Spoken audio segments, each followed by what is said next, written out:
So, I'm a female artist and I'm kind of popular on Instagram and other social media.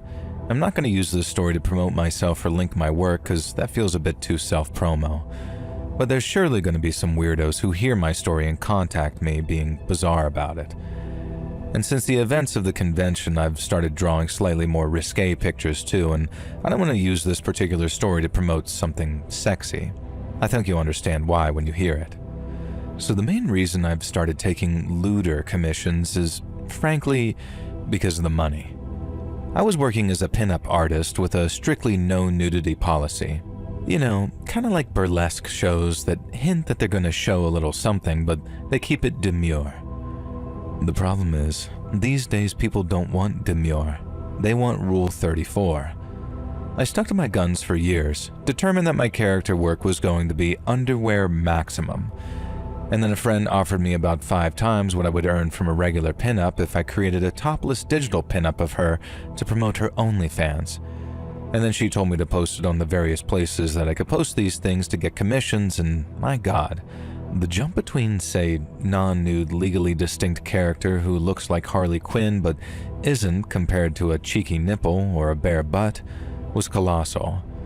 And basically, I sold out when I realized just how much extra money you can make by including a bit of nudity compared to just teasing, and I was floored. And the one thing I get asked regularly, though, is that if I'll start an OnlyFans, or the very least turn the pinups of myself into nudes. I'm not going to lie about it. The whole thing started as self-portraits in my underwear to try and boost my confidence. I was incredibly shy. I wouldn't even go in the pool with a bathing suit, and the same friend from earlier encouraged me to draw myself as a sexy fictional version. And I have a whole backstory. I'm an assassin working for MI6, and I seduce my targets with cocktails and lingerie, and then it's 2 in the chest, 1 in the head. She's my OC, basically, and she does actually look like me, and people seem to be attracted to that, hence the numerous requests for nudity or the OnlyFans. Maybe one day in the distant future I'll do a nude pinup of my OC, but it won't be anytime soon. And there's a reason for this. Just as I was building up my confidence and drawing more OC selfies, an event happened that creeped me out beyond all explanation, but I'll try. Like I said, I have a decent-sized following in the artist community, and a couple of years ago, I was extremely lucky to be invited to run a table on a relatively big con. Usually you have to pay for these tables, but they invite a handful of artists who they think will make the money, and they offer free tables in exchange for higher cuts of sales. Now it's a gamble, but it usually works out far more lucrative in the long run. It did for me. Back then I was still selling non-nude pinups, but when I eventually shifted to coquettish outfits, a little bit of underboob or side boob, the occasional nip, slip, etc., then my profits skyrocketed. I do a handful of licensed characters, but I tend to keep those clothed, but I have my own cast of pinups, male and female, who I'm planning on featuring in an erotic comic or graphic novel one day. But again, the self-portraits were always clothed and existed purely for confidence. I'm told I'm pretty, but I'm a mousy girl with jaw-length hair who wears sweaters that hides any possible body shape I might have, and my idea of a short shirt is one where you can see my shoes rather than dragging along the floor. The pinup art does boost my confidence. And when the following event happened, it was the first time that I've ever had the courage to sell it at a con. And as I said, I got a free table, and my free-spirited friend made me play Uno. If she won, then I had to sell at least 3 of the least revealing pinups of myself, and she won by maybe a point, and I forgot how Uno scoring works, but curse her regardless. And so while I've later started selling risque images, back at the con where this happened there was no nudity. I still sold a lot, particularly the legally distinct, definitely not licensed characters like White Widow, Jane Grey, and Wolf Machine from the Y-Men, and I was very pleased to see that my original characters were selling well too. And then along came Granddad. The guy must have been about 90, and at first I thought that it was a cosplay. His skin was so wrinkled and his body so shriveled that it had to be a costume. But as I suddenly eyed him up while he pawed through my artwork, I realized that no, he was genuinely a very ancient fella. He held up a picture of a certain comic book character and asked if I had any images of her naked, ideally touching herself. I said, no, I did not, and this was a strictly non-nude pinup art, and he could find anime body pillows and all sorts of weird stuff over in the 18+ section. And he said he didn't want that weird cartoon nonsense. He liked my art because it reminded him of the playing cards that he collected during war. And I almost asked him if he meant the War of 1812, and then felt like that might be a bit mean. And then I wish I had been mean when he asked if I had any pinups of myself. And of course, through gritted teeth, I had to point them out because they were right there on full display. They didn't show anything that you wouldn't see in a pretty subtle bathing suit, but somehow this old man looking at them made me feel completely exposed. It didn't help when he visibly licked his lips and then did something with his dentures to cause them to pop out and back in again. I pretended not to notice and told him that these were my special art, limited edition, and thus more expensive than the others. I hoped this would put him off. And instead, he croaked out a question asking if I had any full nudes of myself, preferably in a pose that I'd rather not describe, and that he'd pay top dollar for that art. An offer that I couldn't refuse, he said. He reached into his jacket and pulled out some $10 bill with these shaky hands, and I told him that this would buy him my smallest piece of artwork, and that the kind of images he was looking for were not available and did not exist. He responded to this by asking if I had an Only book, which I couldn't tell whether he meant OnlyFans or Facebook. Either way, I said no and pleaded ignorance in claiming that what he could see on the stalls was all I had. Now finally he asked if I had any art of naked farm girls milking cows, and that was the final straw. I told him that he was making me very uncomfortable and could he please leave and go somewhere more suitable before I call security. He waddled off, and I was horrified to discover that even at his age, either he had a banana in his pocket or, well, you get the idea. And after he left the aisle and headed into the hardcore hentai section, I felt the need to examine the art that he'd been pawing through. The art, even the prints, was thankfully covered by plastic sleeves. I have no idea what substance he'd managed to smear on the sleeves, but each one had fingerprints with a sort of wet slime on them. I quickly disposed of all the sleeves he'd touched and boxed up the remaining art, ready to fix up for the next day's con. It was coming to the end of the day anyway, and I only had an hour left before I'd have to pack up and go home. Thankfully, I didn't see the gross old man again, although I did notice a trail of something leading away from the stall and towards hentai hovel, as I'd come to nickname it. There was too much viscous liquid for it to be, well, you know, but it almost looked like pee mixed with something thicker. Maybe it wasn't, but not my problem, not my business. Thankfully, since the convention had one more day left, I was able to leave most of my stock behind overnight. I did take the box that needed re-sleeving though, and I also decided to remove the pinup art of myself. Uno score be damned, I didn't want that old man or someone like him to be getting off to a picture of me, even if the outfit was no more revealing than a 1920s bathing suit. And as I was loading the box into my car, that's when I noticed him. He was standing over by some garbage cans, a fair distance away from my car. I wasn't concerned I'd be able to get into my vehicle and drive off before this idiot old weirdo could even get close. And that's when he started to run. And I mean run. This old man, and now I'm questioning whether it maybe really was an excellent costume, came sprinting towards me. I ran for the driver's door and I nearly dropped my keys fumbling to get the door unlocked. He began screaming at me, things like cock tease, parasite, and various ethnic slurs that had no relevance to me whatsoever. And then the usual misogyny and the kind of language that you might hear from some disgusting old man. I finally managed to get into my car and my heart was pounding, but of course the car wouldn't start. Finally the car started and the engine must have scared him as he slipped, like he'd hit a banana peel in some cartoon and managed to pull off a hilarious fall as I started to drive off. Of course, immediately I'm dialing the police, and when I eventually heard back on a follow-up, they couldn't find the old man there, but they did manage to catch a brief smeared image of him on one of the security cameras, and that was it. Nobody could really remember seeing him, and his existence managed to remain some mystery. And all I know is that whenever I do conventions now, I just make sure I rope in my buffest, strongest friend I can find as a bodyguard. And even though it's been a few years now, I still worry about running into that old slimy man. And whether he was an old man or some troll in a costume, I don't think I'll ever know. But frankly, after some of the movies I'd seen during the golden age of old people are terrifying, I'm not sure I want to find out.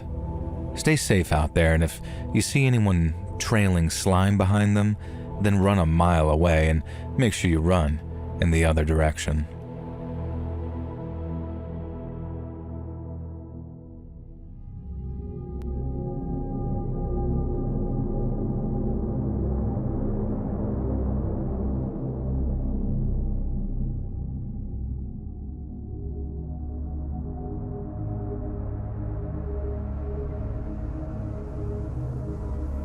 Hi Joel, my name's Violet.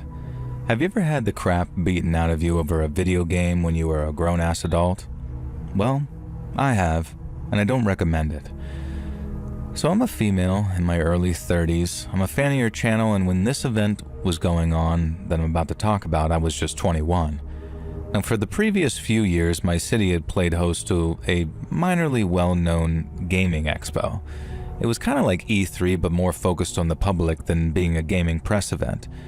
You could buy a wristband that gave you access to all 3 days, so of course that was what I went for every year. Now, I wouldn't say I'm some hardcore massive gamer. I like Zelda and Dark Souls and Pokemon like everyone else, but going all the way to back when I was an early teen, I was very athletic and also into yoga, and you wouldn't think those two hobbies would mix, but listen, Wii Sports, Wii Fit, Dance Dance Revolution, Just Dance, Guitar Hero, and Rock Band, yeah, they give you a pretty good workout, especially on the drums. Now, anyways, you get the idea. Gaming can be really active. It's a bit of an athletic hobby if you're into the right games, but it's even more so if you have a gaming arcade near you. It's sad that they were dying out for a bit, but they're starting to kind of make a comeback.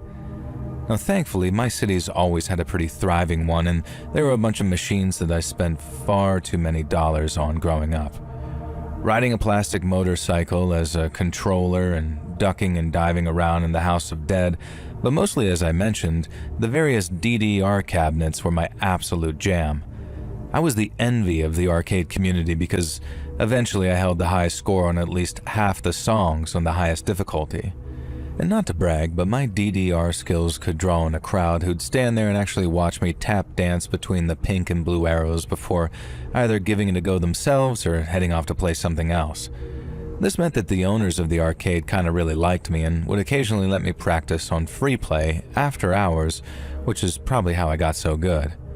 I still don't know if that's cheating, and they also gave me a free hot dog every time I visited, which was pretty much every Friday night with my group of friends. There is a point to all this setup, I promise. The gaming expo was fun because I got to see the latest console games and occasionally try them out if you could handle the lines. Mostly it was just a fun weekend with my nerd gamer friends who never quite got over the novelty of having a sporty half-Korean chick hanging out with a group of guys and gals who described themselves as the typical gamer. I really don't want to sound like a jerk by saying this, but this was the reality of it, and they did kind of make a fuss about it. Also, I'm now married to one of them, and he's insisting I included this in here, and don't forget, this story ends with me getting the absolute heck kicked out of me, so if you've decided I'm insufferable, you might actually enjoy the ending. Also, at this point, I'd just like to add that the typical gamer is meant as a compliment. Like I said, I'm married to one, there's nothing cuter than someone who's good at Hearthstone and Halo. Now, the expo, for a couple of years, there had been a tantalizing area on the mezzanine on the second floor which was only accessible for people 21 and over. It had a bar, hence the 21 rule, but the part that I cared about was the fact that it also had an arcade, and from what I heard from older friends, they were kind of dated machines, but I didn't care. I didn't need the latest imported cabinet from Japan to have fun in a gaming arcade, I just needed games. And the reason the age limit was tied to the arcade was that the cabinets didn't cost regular money. Instead, you'd buy a drink and get a bunch of tokens. Each token gave you a credit. Alcohol drinks only 2, and you couldn't have a shot on point blank from buying a Coke. Kind of a genius move. You get people drunk, you get people gaming, and you get people more drunk, which makes them more competitive. They were also kind of sensible in that they issued drink tickets, so they couldn't buy a crazy amount of drinks either, so nobody got completely S-faced. Now, I was the youngest in our friend group. Although we're all the same age, we'd met in our first year of college, and currently we are in our third. And it looked like I was going to miss the arcade by another year, but then the expo got postponed by 2 weeks, and I just turned 21 the week before. We all headed straight into the arcade. There were 5 of us, but the most important 2 were my friend Kate and my now husband Rob. Rob was a Street Fighter master, and he genuinely let out little squeals when he saw that they had some particular rare cabinet which neither of us can remember now. Kate mostly just wanted to get drunk, which meant that she gave me our tokens. And so after downing a bottle of slightly too warm beer, I began scouring the arcade for something I was good at. Now, almost immediately I found a DDR-X cabinet, and nobody was using it, and it was like I died and gone to Bamani heaven. As I scrolled through the songs, I saw the same name at the top of the scoreboard for the highest difficulty on most of the songs I looked at, and that name was CHE. Now, there were some songs that didn't have this initials anywhere, but the scores were much lower, so I don't think Che had played them. Now, I decided that I was going to try and knock out this CHE character down to second place in my favorite songs. I had 8 tokens, and not to brag, but I pulled it off on 8 songs. I entered my usual arcade high score name, VIO, or VO. Take that, Che Guevara, I said in my head. And then, out of tokens, I went to find Rob. At the time, we were just friends, but I knew he had a crush on me, and I had a big crush on him too. And I was just waiting for him to actually do something about it.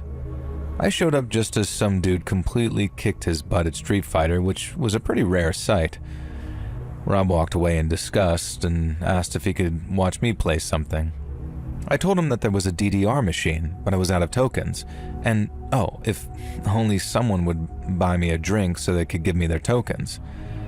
Now, the oblivious fool started to remind me that I had drink tickets of my own, so I could just also get tokens, and then it suddenly clicked that I was flirting with him. He practically tripped over a stool to get to the bar and then rushed back and handed me 5 tokens. I asked him where the drink was, and he legitimately smacked his forehead and then said that he left the bottle in the bar in his rush to get back to me. And then he started blushing in this cute way that made me kind of melt a little. And so I told him that I decided I wanted to drink too, and that maybe we could play a versus game on the way back to DDR since I had my own tokens. Now we went to get a drink. Thankfully, the bartender remembered Rob and had kept his bottle back for him. I got another beer and another 4 tokens. I tried to give Rob his 4 tokens back, but he insisted that he only needed 1 token to beat me at whatever fighting game I picked. I remember this next part because it was pretty much the moment that I think that we both realized that we were going to end up dating. I told him that if I lost, then I guess that I'd have to owe him a kiss as a forfeit, and for once, Rob actually took the hint. Kinda hard not to. Little did I realize that I would not be spending that evening making out with my future husband, like I hoped. Instead of swapping spit, I'd be spitting blood, and spending the night in the hospital after a date with the cops rather than Rob. But back to Rob and I was allowed to choose the fighting game since Rob would have just picked a Capcom game and beaten me senseless. As much as I liked the look of the characters in Darkstalkers, I decided to choose this obscure-looking old game called Primal Rage. And I felt pretty confident about this one because my brother had it on his Mega Drive and I was actually mildly decent at it, on medium difficulty or lower. And as far as I knew, the game was so obscure that I was confident Rob had never actually played it. Plus, it played nothing like Street Fighter. I picked some snake lady who I've just Googled and discovered was called Vertigo, the goddess of insanity, and Rob picked some blue gorilla. I'd like to say that I kicked his butt, but I didn't. And I actually tried to win too, which I realized after was kind of a dumb idea when I actually just wanted that kiss. In my defense though, I got distracted during our second match and I did lose anyway, even if the forfeit never got to happen that night. A nasally voice was demanding if anyone knew who VIO was because they'd hacked and broken the DDR machine. Someone else asked what VIO had done, and the girl said that VIO had beaten all of her high scores, which was impossible since she was the DDRX queen. Now clearly, I was getting a feeling that this was CHE, Shay. Now I wondered what the initials stood for. I stopped playing to pay more attention, and Rob ate my head with the T-Rex character that he'd switched to. Total cheat. But anyway, Che sounded like a violent, angry girl who was used to getting her own way. Obviously, I did not want to get into any confrontation with this fuming, clearly drunk chick, so I whispered to Rob not to mention my name. He took the hint and we moved on, with 2 losses at Primal Rage under my belt. Turns out it wasn't as obscure as I thought, and Rob had owned it as a kid. Now we headed across the other side of the arcade with no real goal in mind other than avoiding that nasally horse girl and also the DDR machine. We found ourselves near a member of the staff who was plugging in a Striker's 1945 machine. He told me that I should give it a shot because they'd only just got the cabinet working, so I'd be able to set the top score easily. I had fond memories of Striker's 1945 from our local grocery store, so I gave it a go while Rob wandered off back to the Street Fighter machine that had excited him so much. I was a bit disappointed that he'd abandoned me so quickly, but whatever. I had a forfeit to look forward to at least, if he had the balls to actually go through with it and finally seal the deal by showing that he liked me. Now, I had a pretty good run on Strikers and did fairly well. Like the member of the staff had said, I comfortably beat the default scores that were standard for a rebooted cabinet, even if it had taken me maybe 3 tokens to do so. And without thinking, I entered VIO like muscle memory kicked in. Now, the next thing I knew, someone had grabbed the back of my head and slammed me so hard against the striker screen that it not only cracked the CTR glass, but also caused my nose to audibly break, kind of exploding all over the arcade machine. Before I even had a chance to react, fingers were gripping my hair and pulling me backwards. Someone had grabbed me around the chest and threw me backwards onto the ground, so hard that the back of my head hit the ground with such force that I was momentarily paralyzed for a few seconds. I managed to open my eyes and saw a svelte, toned blonde girl standing over me. I wasn't sure if it was just the anger, but later found out that it was her relatively normal face, and she was one of the most unfortunately ugly people I'd ever seen in my life. The snarl that she was giving me gave her huge buck teeth and visible gums even more prominence, and I've genuinely never seen a nose that looked like that. She was also wearing a t-shirt that just said, "I'm Cherry, wanna pop me?" which kinda made me feel actively sick in between trying to gain consciousness and not see blurry after I was down on the ground. And so this was the mysterious CHE, Che, as if I hadn't suspected that already.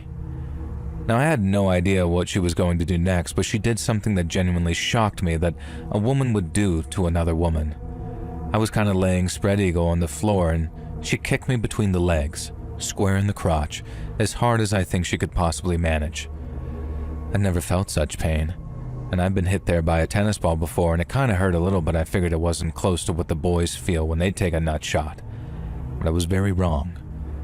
At the time, I was convinced that she'd actually ruptured something inside of me, and I almost immediately began to cry, both from the pain and from the children I decided I'd never be able to have, and the fact my entire life plans were going to crap because apparently I was good at DDR. Cherry didn't stop there, though.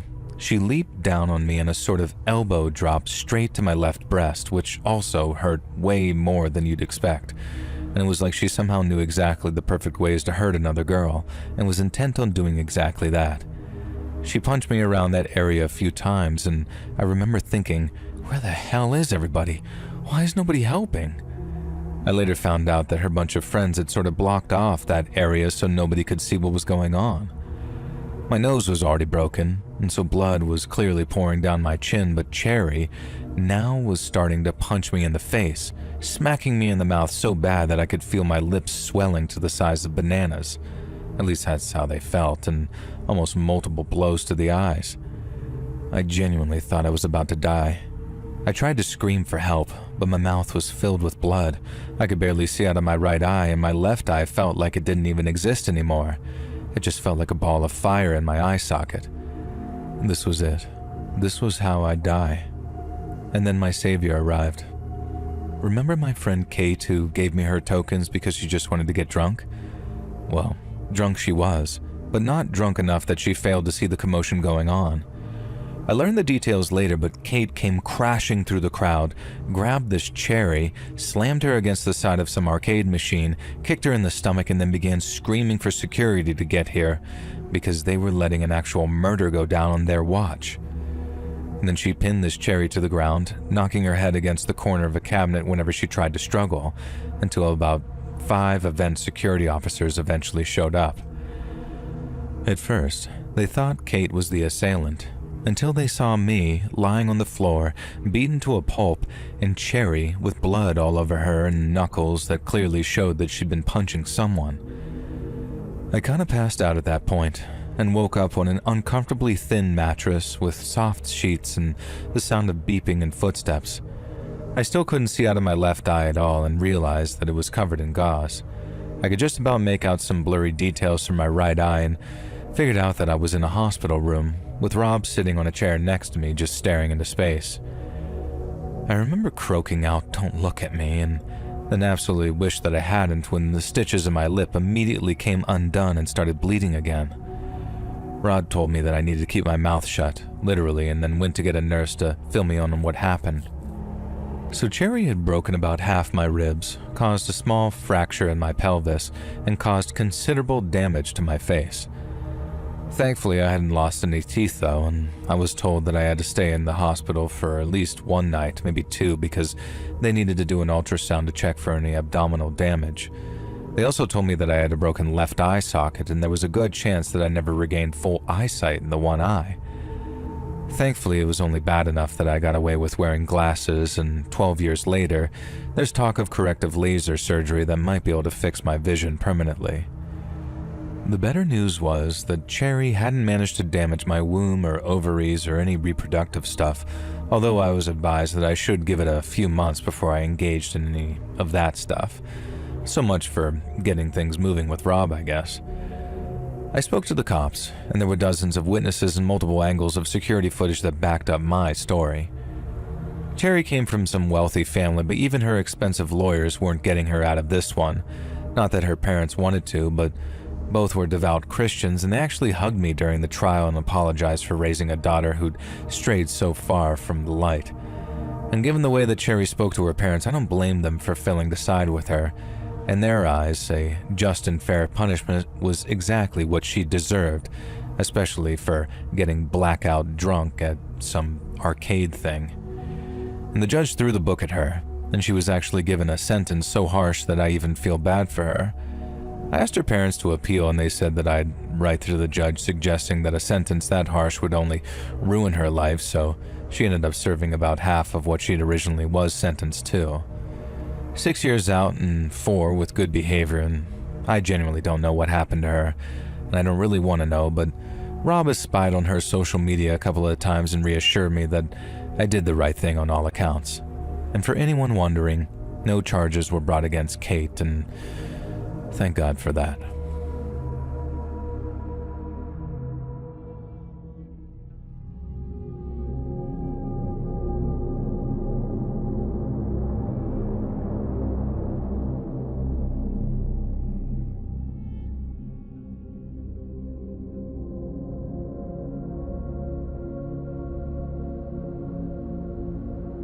So I hail to you from sunny Spain, which is currently on fire as I write this.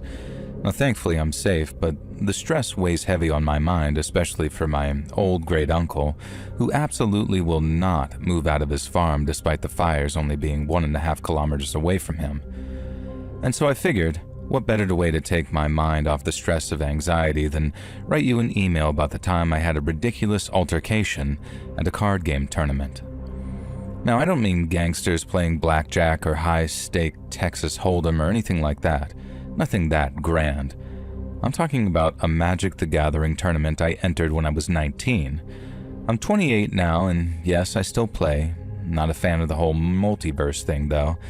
These days, I live in a small farming village community in Spain, but when I was a teenager, I finished my bachillerato, passed my entrance exam, and then left my small village to spend 5 years in college studying dentistry.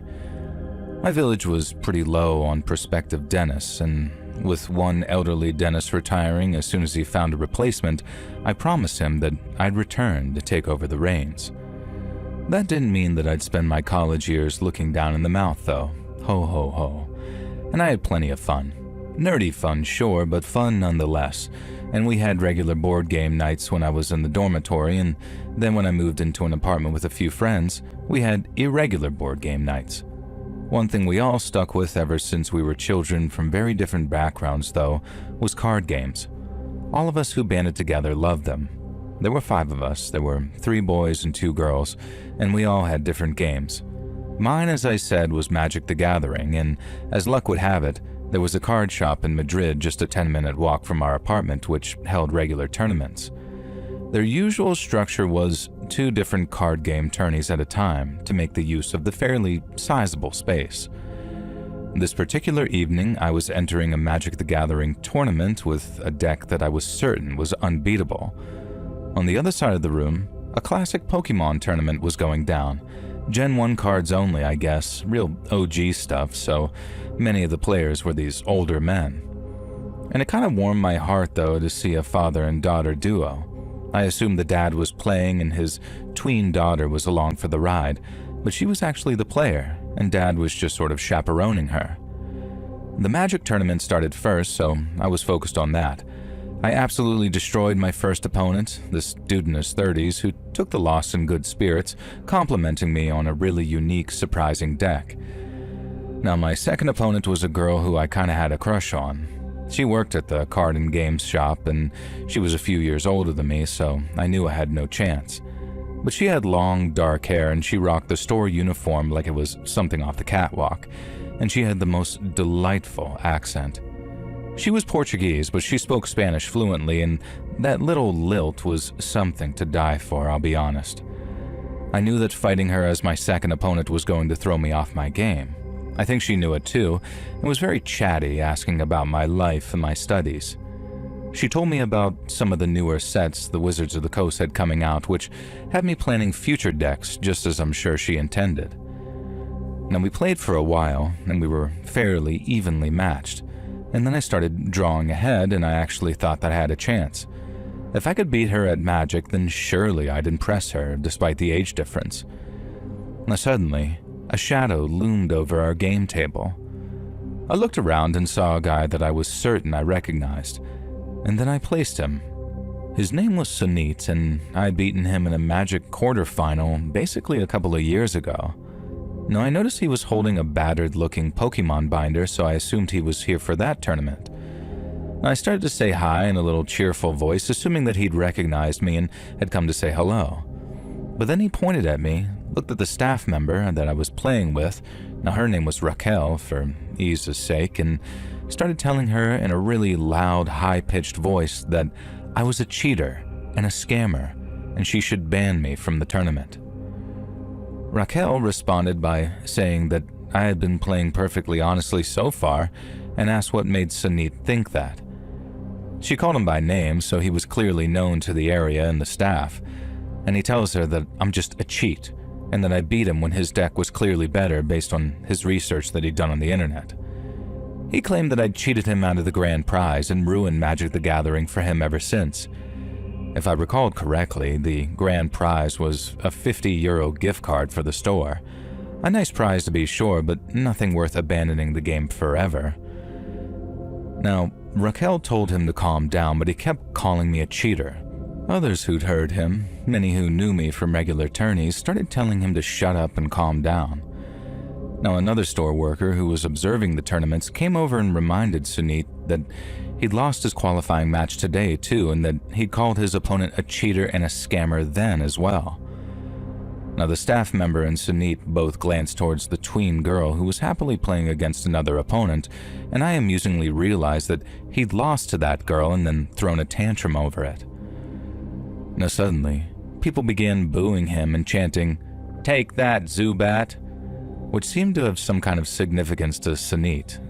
He started getting angrier and angrier and then vowed never to darken their door again. And the chants of "take that, Zubat" grew louder, and this must have triggered him, as you say. Sunit decided that the best course of action was to try and flip the table that myself and Raquel were playing Magic on. Only, he wasn't strong enough to do so while holding his Pokemon binder in the other hand, and instead, he ends up falling backwards and loses his binder in the air.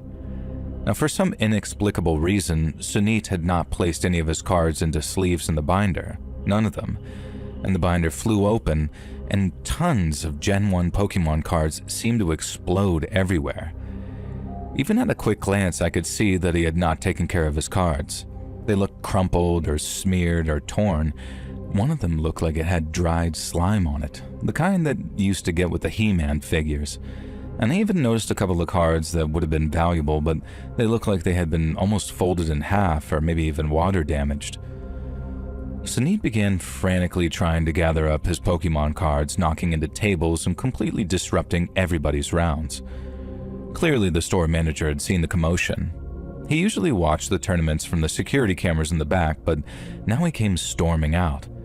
He was a big guy, both height-wise and muscular, and Sunit wasn't short, but he was very skinny, and you would assume that he would be intimidated, but he prodded the manager in the chest and accused him of running a crooked, suspicious tournament where people were allowed to cheat, and toddlers, and here he pointed to a tween girl who must have been maybe around 12, were allowed to win.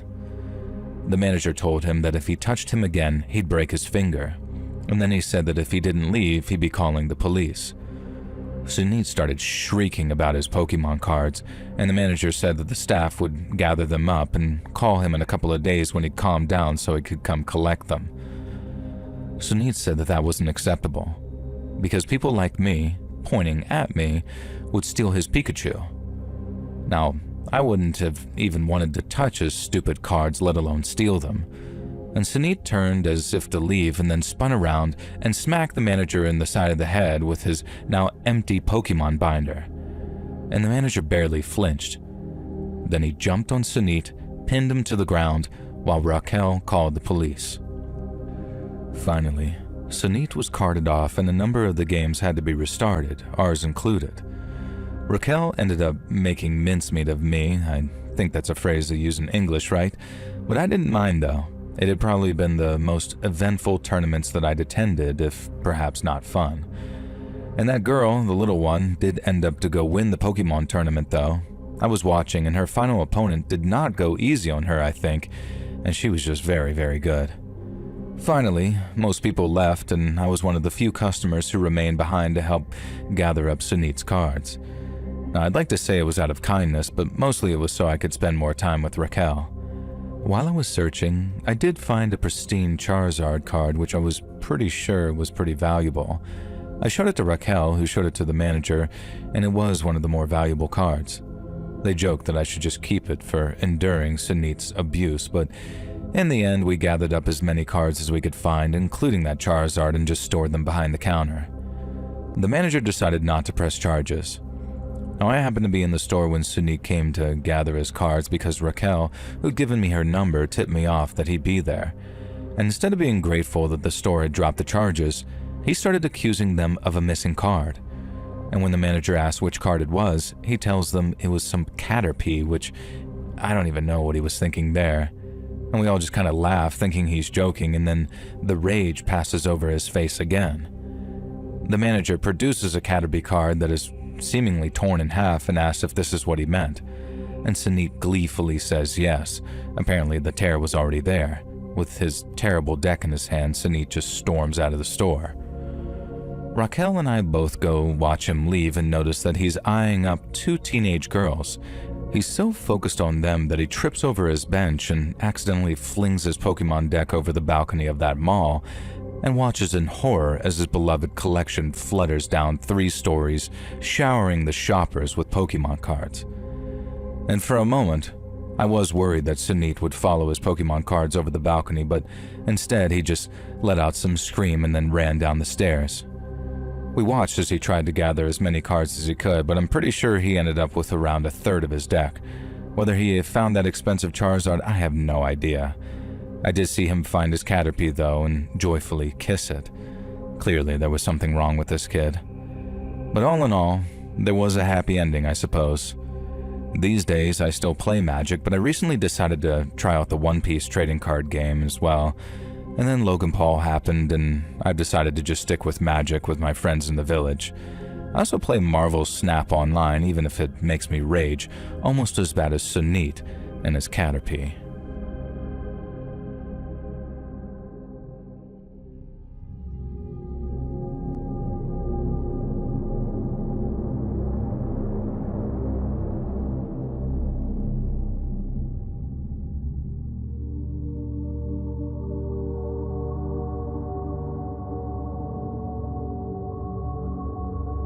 So I'm a 45-year-old guy, and boy do I have a story for you.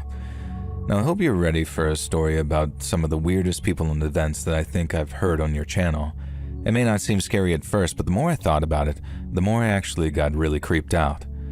The idea that there are people out there willing to do things like I'm about to describe is kind of messed up.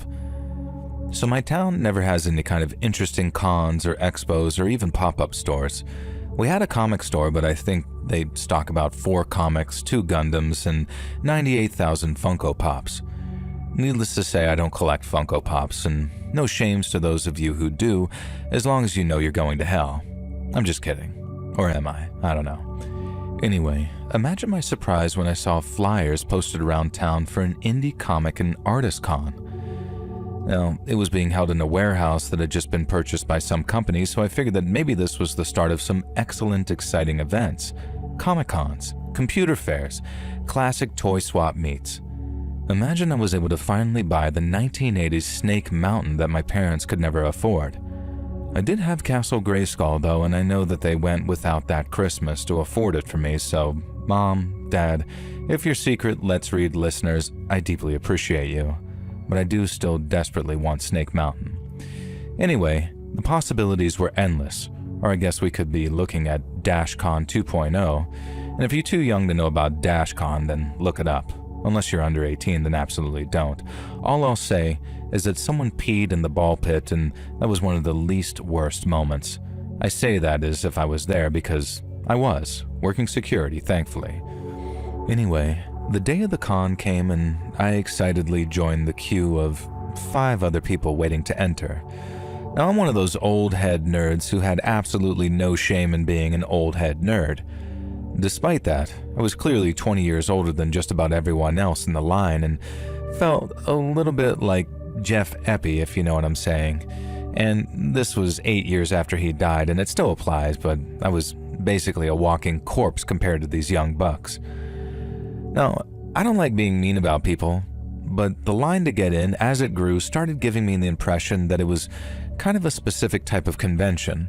What is it you kids call it now? Oh, that's right, gooners. One individual was wearing that famous shirt of anime girls who are clearly in the throes of pleasure. Trying to be funny, I said, "Hey, nice shirt, ma'am," and then pulled a goofy face thinking I might get a laugh, and instead, I got scolded by 2 people, including the shirt wearer, for misgendering them, and I decided to just shut up after that. I realized that I was basically the cringy dad, and for once that I was actually grateful that the kids were at their mom's this weekend and I hadn't been able to bring them along, much to their disappointment. Now, judging from the crowd, I don't think that it would have been age appropriate, and when we were finally allowed in, my theory was only reinforced. The warehouse was large, but the con itself took up maybe a quarter of the space. And that was fine though. It's quality that matters, not size, isn't it? At least that's what my ex-wife used to tell me. Although she is my ex-wife, so who knows. Now anyway, I walk along the 4 rows of stalls, looking down along each one to see what I could see. And almost immediately I could tell that nearly every vendor was selling some type of smut. I won't list all the various types of stuff, but you can imagine. I walked up one aisle and down the next, hoping for something to catch my eye. There was one stall selling manga that didn't appear to be adult, and I bought a few secondhand volumes that I recognized from my kids. Love Hina for my daughter and One Piece and Naruto for my son. I knew that they'd never read any manga, just watched a bunch of anime, and I'm pretty sure that they'd never watched any of the classics like One Piece or Dragon Ball. And most of what they were into were video game adaptations on Netflix. Who knew that my 6-year-old daughter would be a massive Castlevania fan? Now, nearly all of the stalls were independently drawn fan service and smut though, and not to be rude, but a lot of these artists needed to study, well, anything at all really. I made one pretty major faux pas when I asked a woman my age if her kid had done some of these drawings, and she angrily snapped that no, they were all her own work. I didn't let her know that I meant a preschool kid either. If you've ever been to an artist's alley at a smaller con, you'll know what I mean. Imagine that, but almost everything was that bad or worse. And as the con started to fill up, the smell of body odor and other things became overwhelming. I went outside for a cancer stick. Don't do it, kid, seriously. And then filled my mouth with strong mints, hoping that the smell would be overpowered. Finally, I reached the 4th aisle and, my God, I found something that I personally was interested in. It was a comic vendor selling some fairly obscure comics, as well as some handmade zine comics that actually weren't half bad. They had the entire run of Wildcats vs. Spawn, a bunch of Gen 13, Wetworks, some older Charleston stuff, Randy and the Question, and they had newer creator-owned comics, some alternative covers of The Wicked and Divine that I'd never seen before. They had the entire miniseries of Smacks, which I'd never read before, a fairly new planetary omnibus, that one graphic novel where Stormwatch gets killed by xenomorphs in one of the weirdest crossovers ever, and a bunch of other things that I won't go on about because either you'll have no clue what I'm talking about, or I'm about to send you down a rabbit hole of comics that are going to be crazy expensive to find. And these, however, were not crazy expensive. So cheap, in fact, that I couldn't bring myself not to tell the vendor that he was undercharging for everything. He said he knew, but he was kind of an obsessive collector, and everything for sale was something he owned in triplicate, and he really needed the space for the new Spawn and Savage Dragon collections. In triplicate, of course. Now, fair enough, a win for me, and I guess maybe a kind of win for him. Despite the low prices, I ended up with just over $300 Canadian in comics and books, and then seeing the disappointment on the vendor's face when I didn't buy any of the handmade zines, I added another $25 worth to the bill. When it came time to take my purchases away, I realized that I was going to have to carry an extremely heavy load of books around the rest of the con. And I didn't have much left to look at, but I was here now, damn it, so I wanted to look at everything. Now, I didn't want to carry around this all for 45 minutes or so I asked the vendor if I could keep my purchases behind the stall until I was ready to leave. He said that was fine, and then gestured for me to come closer. I did so, and he told me not to look now, but the vendor across the aisle has been sketching me the whole time. I asked how he could tell they weren't sketching him, and he said that they had hours to do that if they wanted, plus apparently he had an eye for these things. And when I eventually had the chance, I turned around to subtly check out the vendor who was drawing me. Now, they were a good 400 pounds. After my encounter outside, I didn't want to assume anyone's gender, but I thought that they might be female. Now, trying to look them in the eye, I kept glancing at their stall while pretending to look everywhere. And their whole shtick was extremely amateurish, extremely graphic, furry hentai. So graphic that I'm amazed that the con allowed for it to be out on display in some cases. Now, I most definitely won't describe any of this because you don't want to know. There were also what I think were supposed to be anime body pillows, but they just look like pillows with vaguely anime-looking people with melons upstairs and hot dogs and beans downstairs, if you catch my drift. And they were drawn in either fabric pen or more likely Sharpie, which would come out in a couple of washes. But something told me that the people who bought these things weren't too intent on washing them. I decided that the safest tactic was to completely ignore the stall because I really did not want to know what this vendor had been drawing if it involved me. Instead, I headed down the aisle, but I guess this was the Gooner aisle because nearly every stall contained drawings, art, and statues that would make an adult film star's grandmother blush. And then hilariously, there was one stall that was comprised of crocheted little creatures and life-affirming messages. and the poor woman running the stall looked like she was a librarian hanging over a shark tank, and she and I stared a glance at each other like, yeah, I know, and I felt like I found an ally. Now, I was going to go over and talk to her when I got that feeling of the hair prickling on the back of your neck like you're being watched. Now, I looked around, and there was someone who seemed to be in their 20s leaning against a pillar, staring at their phone and acting far too casual. They'd clearly been watching me now. Now, this is someone I would have instantly clocked as male based on the see-through lace top they were wearing. Except they clearly had breasts and for some reason were only wearing the tiniest hot pants that made it very clear what they had or didn't have in them. I realized that the youth of today were just totally beyond me.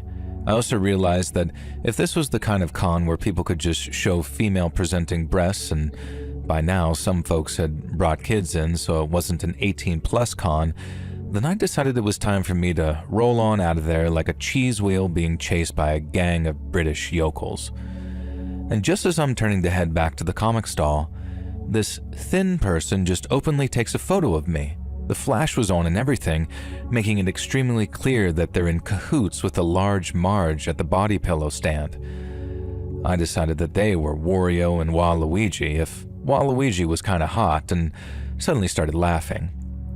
And I guess Waluigi thought that I was laughing at them because they scowled angrily and very pointedly took another photo of me, fiddled with their phone and then said "sent" to nobody in particular. I headed back to the comic stall, wished my new buddy goodbye, and asked if he had a card or anything in case I needed to buy any more comics from him. And I told him that I didn't have much faith that the con would be returning, and he agreed. He didn't have a card, but he gave me his email and told me to hit him up if I felt like talking classic Image or Wildstorm or hanging out or anything. And I didn't exactly have many buddies since my wife and I split up, so I figured I might actually take him up on the offer. Now, hefting my comics and the manga with me, I started to head back to the exit, and suddenly I heard a voice yell, "Oi!" And I looked over, and it was the artist who had been drawing me. Now, they sounded note for note like Billy Butcher from The Boys, to the point that I thought that they were joking and pretended that they were talking to me. And then when they yelled, "Oi, you at the comic stand?" I couldn't exactly feign ignorance. When they yelled, "Oi, come over here, you C-word."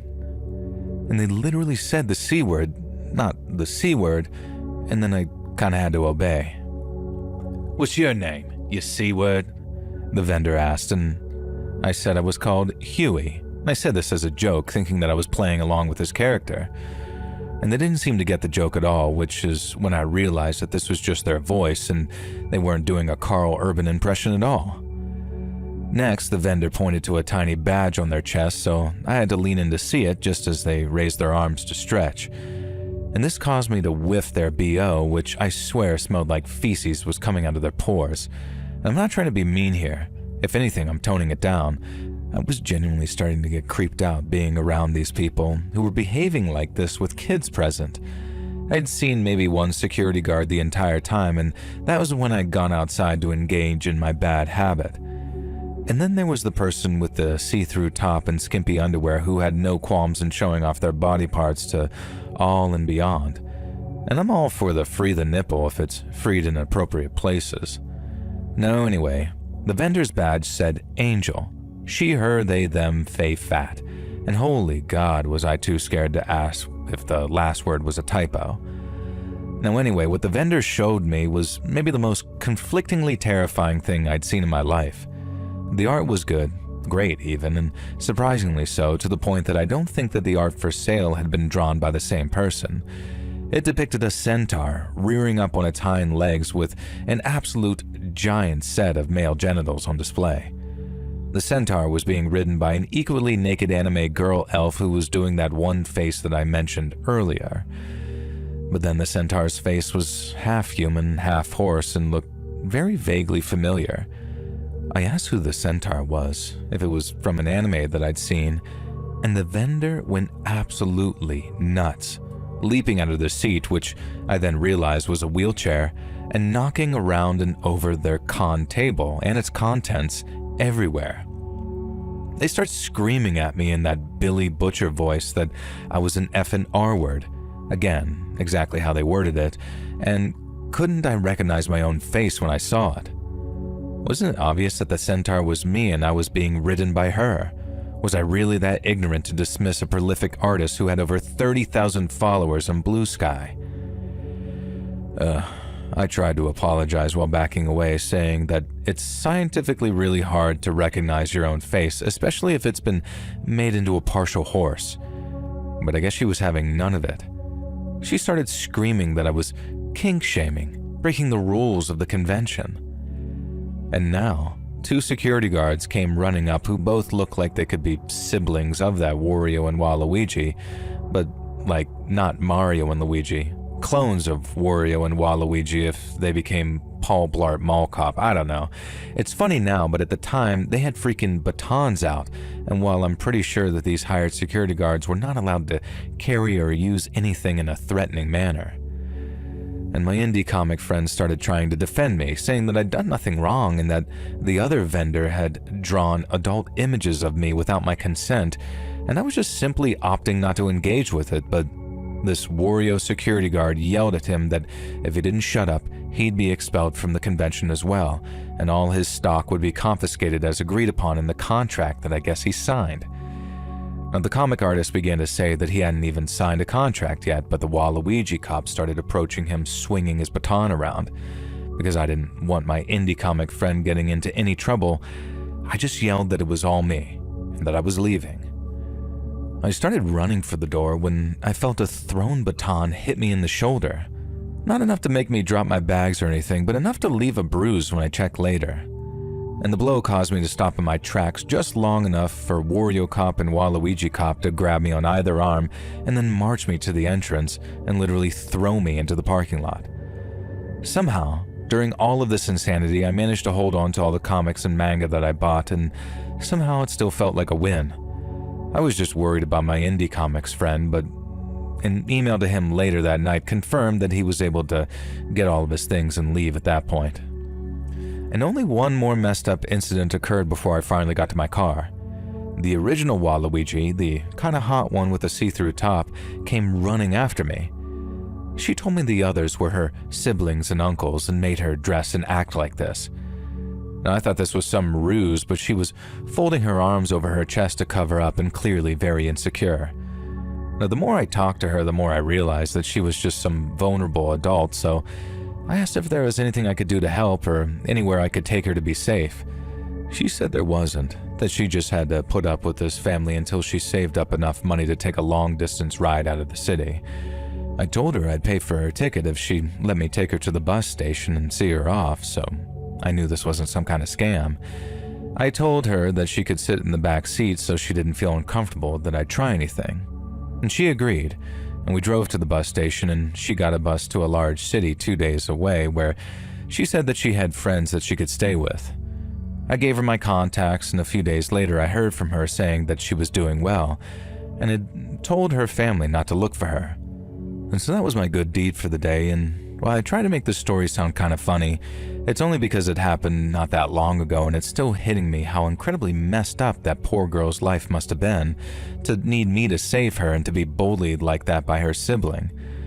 I did end up telling her before she got on the bus that she and her sibling kind of reminded me of Wario and Waluigi if Waluigi was secretly beloved, and she found this hilarious and said that she was going to go by the nickname Waluigi now.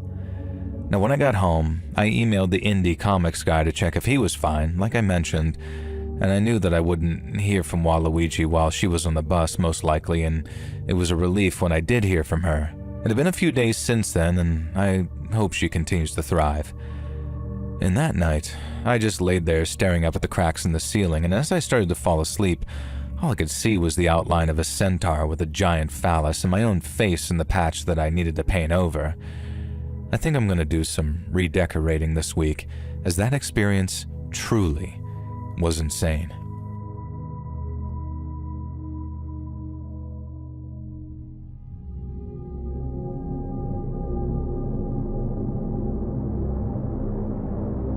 Everybody knew everybody back then, and the streets were full of us kids either playing stickball or jumping double dutch on the sidewalks. It was mostly Italians and Puerto Ricans, with a couple of black and Cuban families too, But everyone was getting along by then, and all that community tension you heard about was mostly a thing of the past.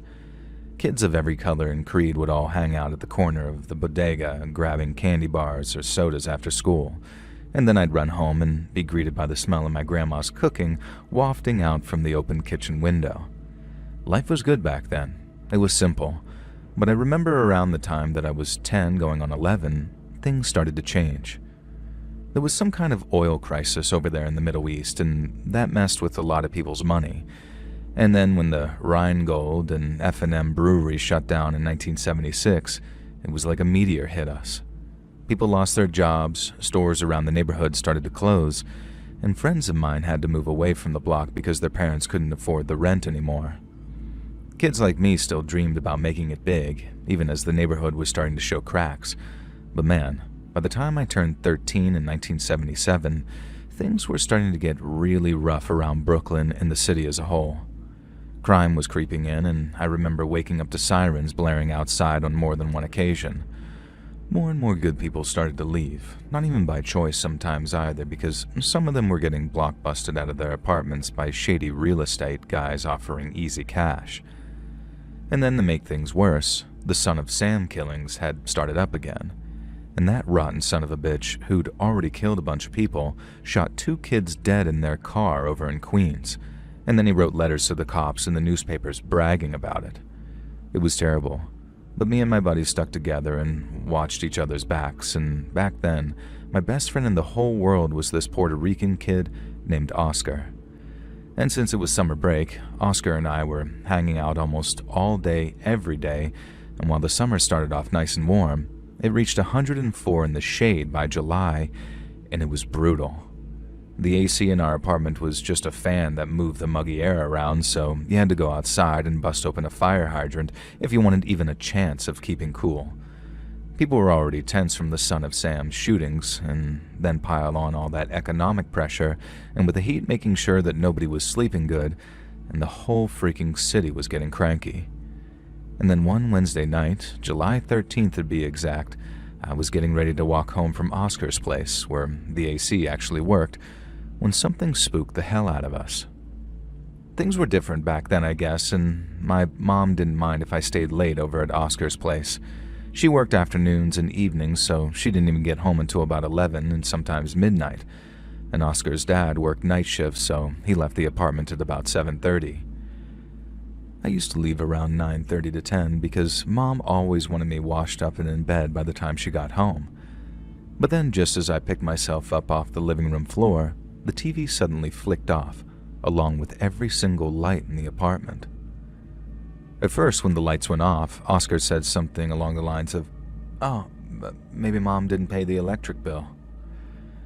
But then when I looked outside, I saw all the power had gone out everywhere else too, and the only lights were those shining out from passing cars. And then it clicked. It was a blackout, just like the one back in the 60s that we'd heard so much about, meaning the entire city of New York was without electricity. Now, it was kind of exciting at first. It felt like something special was happening. We lit some candles, and then Oscar went looking for the small battery-powered radio his mom had stashed somewhere, probably for occasions just like that. And then once he found it, we tuned into WABC and then listened to George Michael, not the singer, another guy, to try to figure out what was going on. They were being powered by the generators they had over there, as were a whole bunch of other buildings, so they were able to talk to each other and relay information. And that's how we started getting advice, like turn off any appliances, and that we shouldn't use the phones, which were still working unless it was an absolute emergency. Both airports have been shut down and closed to air traffic to prevent crashes, and certain highways have been closed down too. We were all advised to stay indoors, stay safe, and wait it out. It seems crazy looking back on it, but I mean it when I say that there was this sort of block party atmosphere at first. People were coming out of their homes with flashlights, asking each other what was going on. Cars were cruising to a stop and doing the same thing. But all while kids were playing with their flashlights and people were laughing at how crazy it all was. Once we figured it was safe, Oscar and I stepped out into the street to get some fresh air. It was still pushing 80 degrees even at night, so it felt good to get out there feeling safe among Oscar's neighbors. I figured the best thing to do was to just stay put, like the radio said, so that's what I did. I was normally ready to hit the hay by around 11, but that night, the clock was coming up on midnight and I was just feeling wired. The street outside had already started to quiet down as people figured the best thing to do was just try and get some sleep. We had all the windows open and were still listening to the radio while we were wondering if we should also just try and get some sleep as well, and that's when we heard it. We heard the sound of someone yelling, and then glass breaking somewhere down the block. We got up and looked outside and saw people running around with their faces covered holding baseball bats and hammers and all sorts of stuff, and we couldn't really see them, not unless a car drove past with its high beams on, but you could sure as hell hear them as they shattered the glass on the storefronts and yelled stuff like, come on, let's go." We saw some people hauling away pieces of furniture, big bundles of clothes that they'd stolen, and even big hunks of frozen meat from where the meat market on Broadway got looted. It was all pure chaos out there. Sirens started wailing nonstop, and from every direction too, while cop cars and fire trucks raced by. But no matter how many we saw or heard, it didn't feel like there were enough of them, or like there could ever be enough of them for the job that they had at hand. It wasn't even like it was just looters anymore. There were all kinds of people down there, people drinking or people just out to break stuff just for the hell of it. I mean, it was scary to watch, almost like watching society fall apart right there in front of your eyes. And I remember we were looking down at this one group of guys and one of them looked up and caught us staring. He yelled something about how we should have been in bed, and then he threw a glass bottle so hard it only missed us by a couple of feet. And after that, Oscar wanted us to stay inside, and I couldn't blame him. The radio was saying it too, that people in areas where there was violence should stay inside and stay away from any windows as well. We couldn't just sit there and listen to the radio, so we went up to the roof and looked up, and we saw flames licking up buildings along Broadway and other orange glows that dotted the skyline. It looked like the end of the world, honestly, and it sounded like it too. We heard gunshots echoing every now and then the sound of people screaming. The looting went on for hours too, and I later heard that a stretch of Broadway got hit hardest with like 30 blocks of stores completely gutted. After we got bored of being on the roof, Oscar and I went back downstairs, but although we tried to get some sleep in his living room with the radio on, all the noise and the smell of smoke coming from outside kept us awake. The radio was crackling with reports about looting on Myrtle, riots breaking out in Bed-Stuy, and how the cops were completely overwhelmed in both areas. I remember how the radio man's voice got louder as he announced that they were smashing up the A&P on Broadway and setting whole buildings on fire. Oscar asked if I thought that they might come our way. I tried to act cool and shrug it off, saying that I didn't know, but my heart was thumping thinking about what would happen if the mob came towards us. We'd been smelling burning for hours by the time 2:30 in the morning rolled around, but I remember there being this moment where the smells started to get really intense, like whatever was burning this time was much closer than the other fires. And that's when it got thicker, not just drifting in from down the block, but like it was coming from inside the building. And then suddenly, someone started banging on the apartment's front door so loud it seemed like they were trying to break it down. Both me and Oscar heard someone yelling "Fuego, fuego" at the top of their voice, and the panic hit us both like a damn freight train as we ran for the door, and then as we rushed out into the hallway, the air was thick with black smoke hanging in the air. We made our way to the fire escape, joining the other folks as we tried to keep as calm as possible. Oscar was right behind me, and I remember hearing him coughing as he took in a lungful of smoke.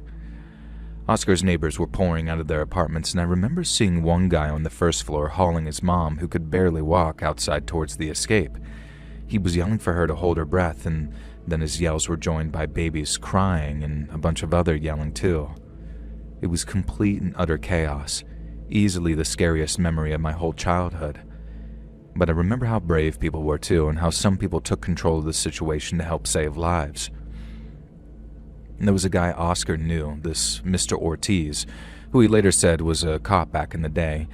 He was the one who led us down the fire escape with the metal groaning underneath us. I was terrified it was going to break under the weight of everyone and we'd be smushed against the alleyway concrete, but it didn't, and it held. And at one point there were so many people on the fire escape that it got clogged up as some older lady struggled to get down on the concrete below. A younger mom started to freak out, worried that her baby was going to inhale smoke, so we ended up passing it down the stairs from person to person like we were a freaking bucket brigade. And I ain't never been so scared to drop something in my whole life, and I was so scared to take it from Oscar that he had to say, "Come on, man, don't punk out." I remember that, and I took the baby, passed it on, and then got a miniature round of applause with the folks above me saying, "Attaboy, you did great, now let's get it moving down there." Now we soon got moving again as people made their way down the fire escape, but it was a mess. Everyone was yelling in Spanish and English and every kind of accent you can imagine, but we managed to get down into the alley, and then from there, we went spilling out into the streets, gasping for air. We stumbled around the corner, far enough to turn and look, and saw how flames were licking up the back of the building, and then before long, they came shooting out the front windows, orange and angry, while they ate their way up to the third floor where Oscar's family lived. We watched his kitchen curtains catching as the living room where we'd played after school all went up in flames. Oscar just stood there staring before he finally said, "Everything's in there," in this voice that made him sound so much younger. And after what seems like forever, a fire truck finally showed up and then started hosing down the houses, but it was obviously too late. People were drinking water like it was champagne from a hydrant someone had cracked open and slapping each other in the back like we'd won something just by getting out. And I guess we were lucky to get out with our lives before the whole building burned down around us. But the look on Oscar's face, watching his childhood home burn, that just stuck with me. When morning came, there was still no power and the sun lit up the mess. Oscar and I had to walk all the way back to my place after the fire, to where my mom almost threw a fit because she'd heard about Oscar's block and was scared that I'd been burned to death. But we slept there for a few hours before Mom walked us back to Oscar's place to try and find his parents. Walking toward Broadway was something else, man. It was like a movie, an end-of-the-world kind of movie with glass everywhere, burned-out storefronts, and smoke still rising from spots that had only recently stopped burning. The cops were out in force by then, the National Guard too, I think, and people tried to put brave faces on, but you could see that people were broken, especially when Oscar found his mom and dad, and they burst into tears of relief at having found him. Oscar and his parents might have been reunited, but the block was gone. It turns out some idiot down the street had torched a car, and the flames jumped to the trash piled up against the building. In an old tenement like Oscar's, it was dry as tinder in that heat. The lights came back on late that next night, but Bushwick wasn't the same after. It felt like something broke that could never be fixed, and as a kid, that was as scary as it was confusing. But I guess that's life. You roll with the punches, and if you're skating on thin ice, my friend, you might as well dance too.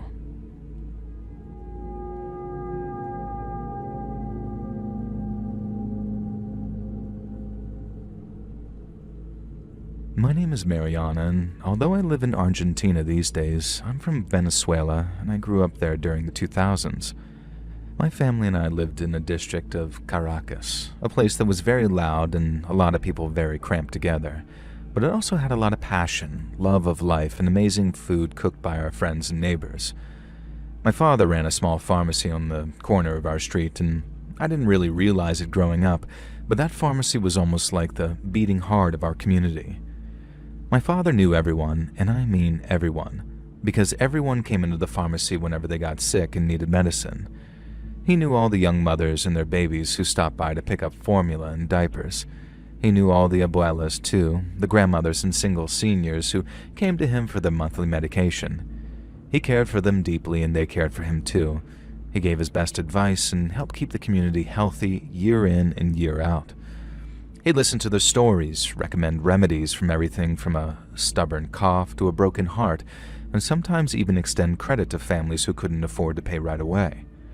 He was quiet, a kind man in his white coat who always smelled faintly of antiseptic and mints. Sometimes, before we went off to school, he'd sneak me those little candies from the counter when no one was looking. Being his daughter meant that I spent a lot of afternoons there after school, watching him dispense as much advice as he did medication. On Sundays, when the pharmacy would open late and close early, He would often take us to the beach, and that was our escape with him. Those afternoons that we'd spent at Playa El Agua or Choroni, and we'd pack our arepas stuffed with cheese and avocado, and we'd laugh as we played with our cousins until the sun dipped down low and it was time for us to go home again. And music was everywhere. Life was good, and we had a sense of possibility, like the country was alive with energy, even if it wasn't perfect. But underneath it all, things were tough, especially as the decade wore on. Around the time of my 14th birthday, Maduro changed the country's energy policy, meaning they had to squeeze the average person harder and harder. Then, inflation hit us hard, with prices skyrocketing overnight and making things which cost a few bolivares one week cost double the next. And it felt like an invisible thief was robbing us, and I remember my parents arguing at the dinner table for the first time in my life. They had to stretch their savings, and sometimes goods became so scarce that my mother had to line up for hours every morning to ensure that we got basic essentials. Poverty crept in, crime started to rise, and there were riots, there were deaths, and I remember the first time my father told me not to wander too far after dark, because the streets I played on so freely as a child were no longer safe. For my father, running the pharmacy became a battle. He was proud of it, but with the economy tanking and heavy government regulation creeping in, it became harder and harder to get certain medicines. Instead of being excited to see us and spend time with us, he'd finish the day exhausted and unhappy, telling stories of patients who couldn't afford their prescriptions anymore. He never stopped helping, slipping free samples to neighbors or staying open late for emergencies. But in 2019, something happened that meant for the first time in his life, my father considered a life outside of Venezuela. On the afternoon of March 7, 2019, at around 5 o'clock, the lights went out. All over Venezuela, from my home, Caracas, to the smallest town, the electricity suddenly died. We had blackouts all the time, and power usually came back on after an hour or two, but this time, it was different. The power stayed off for hours and hours, then around 9 p.m., the government broadcasted a radio message to the people who could listen on these battery-powered devices we had. And they said that the power had been caused by the CIA and the U.S. military, who performed a sabotage attack on the Guri Dam. And next to the dam is a massive hydroelectric plant that powers most of Venezuela. But no one believed them. The power had failed just like everything else was failing because of years of neglect, no maintenance, and a system that was rotten from the inside out. We heard news reports too, and I can remember to this day how frightening they were. The hospitals were by far the worst affected because they could only afford to keep enough fuel stocked up to keep the generators running for a few hours at a time. And when they ran out, babies in incubators were at risk and surgeries halted mid-procedure. They had to rush people out into the parking lot to hook machines up to car batteries just to keep people from dying.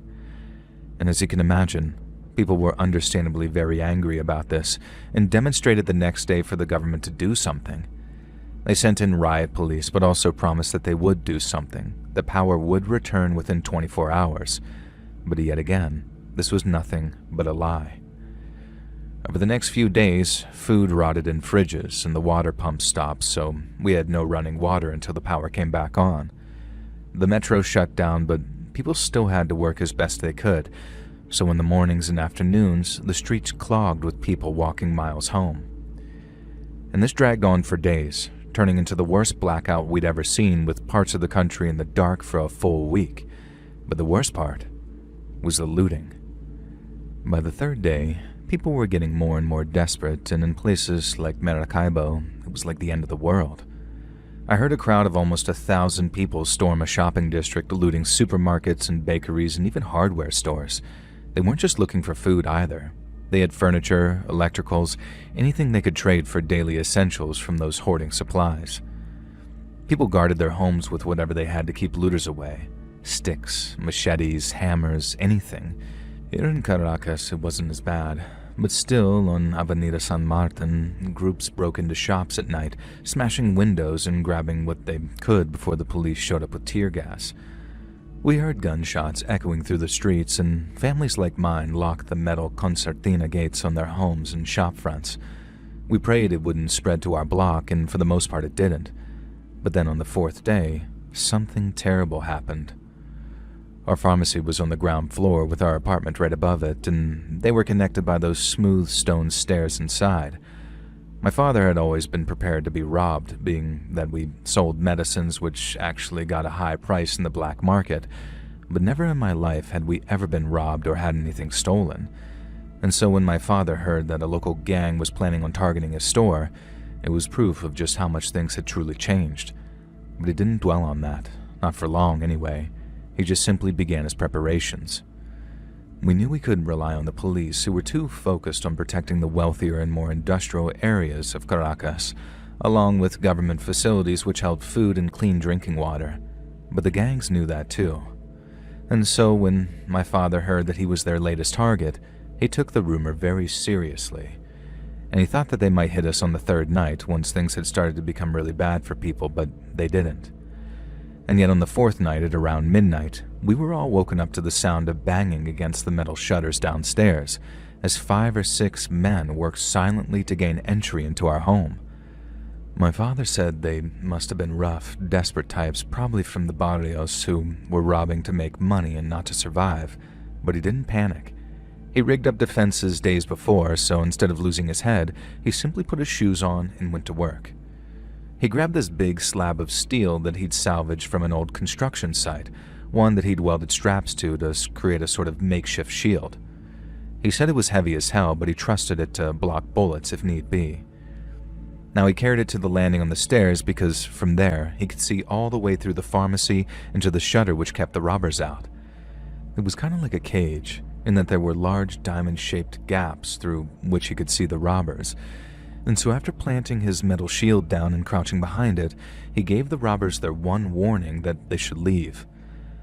I remember hearing them shouting in reply, telling him to go back upstairs so they could work in peace. If he didn't, they would hurt him. And in reply, my father said only in Spanish, "So be it." My father hauled his metal shield down the rest of the stairs and planted it in the gap in the counter we used to get behind it. He then reached for something that he'd been keeping under the counter, something of his own creation. He'd mixed it up in the back room using over-the-counter stuff, ammonia from cleaning supplies, chili powder for extra burn, and some vinegar to react and create a nasty gas, all stuffed in a glass jar with a fuse from fireworks that we'd saved. And what it amounted to was a homemade tear gas bomb. And as the robbers kept hammering at the lock holding the shutters closed, my father lit the fuse, let it burn down a little, and then tossed it across the pharmacy towards the shutters. And then boom, it exploded near the robbers and surrounded them in a choking cloud that had them coughing and cursing with their eyes watering like rivers. A couple backed off right then, but the others, tougher or maybe more desperate, kept at it. And one of them fired a shot towards my father which bounced off the metal shield that he was holding. It saved his life, but he knew that it might not hold if it was weakened, and so after a second shot bounced off the thick metal surface, he began backing off to the stairs for his next phase of the plan. After my father retreated upstairs and abandoned his huge metal shield, it wasn't long before the robbers finally broke open the gate and entered the pharmacy. I remember hearing them laughing with glee when they finally got inside, and my heart was pounding. My mom and I went upstairs, locked in the bedroom, ready to climb out of the back window and jump if that gang got past my father and tried to get into the room.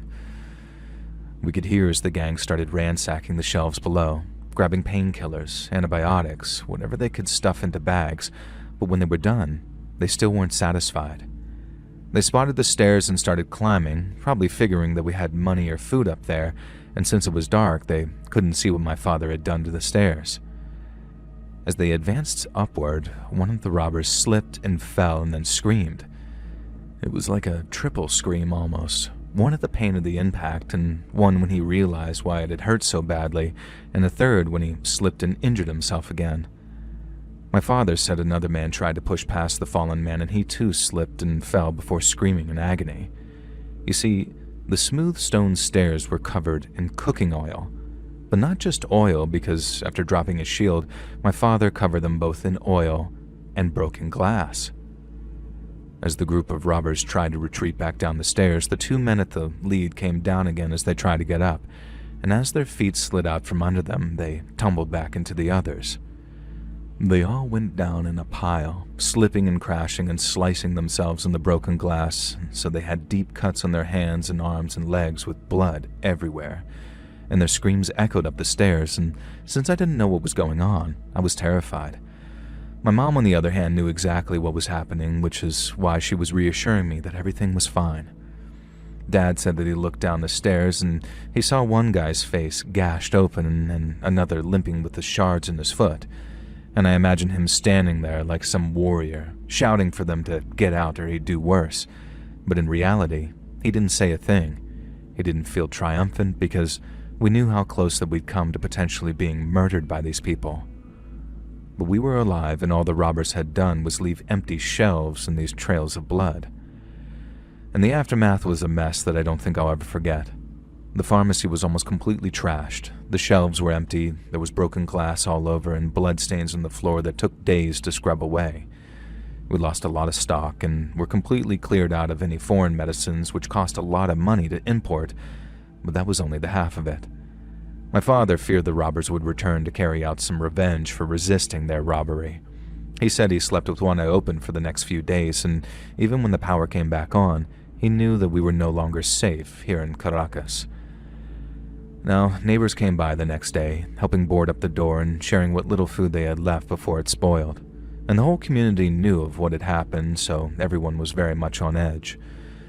Now, we all had heard about the number of deaths being reported at the hospitals, and we all knew my father could have been one of them, maybe even myself and my mother too. We rationed candles and batteries, boiled river water to drink, and waited. All while the air was thick with the smell of rotting garbage because the trash trucks couldn't run. It was horrible, truly horrible, and there was a bright, shining silver lining that my father was a hero. At long last, on the 14th of March, power began to return to Caracas. It was sporadic at first, with some districts getting power before others, but then slowly but surely it crept back to the towns and villages, and soon power had been completely restored. People celebrated like it was a miracle, unaware that we'd have another big blackout in late March and then another that summer in July. But on those occasions, the community came out to create a human wall blocking any potential thieves or robbers from hitting the pharmacy. It was an incredible show of community spirit, but for my father, it was too little too late. He loved his friends and neighbors. He didn't feel as if they had let him down, and we all missed them very much. But those 3 blackouts showed just how fragile our country was and how weak and selfish our leaders were. Those days changed my father. They changed me too, so that when he announced that he was going to flee the country and in the middle of the night so we could not be stripped of our possessions for illegally migrating, he found no argument from me and my mother. And as I said at the start, we've lived in Argentina ever since, and although I miss my homeland very much, I know that we will never return until there are some big changes.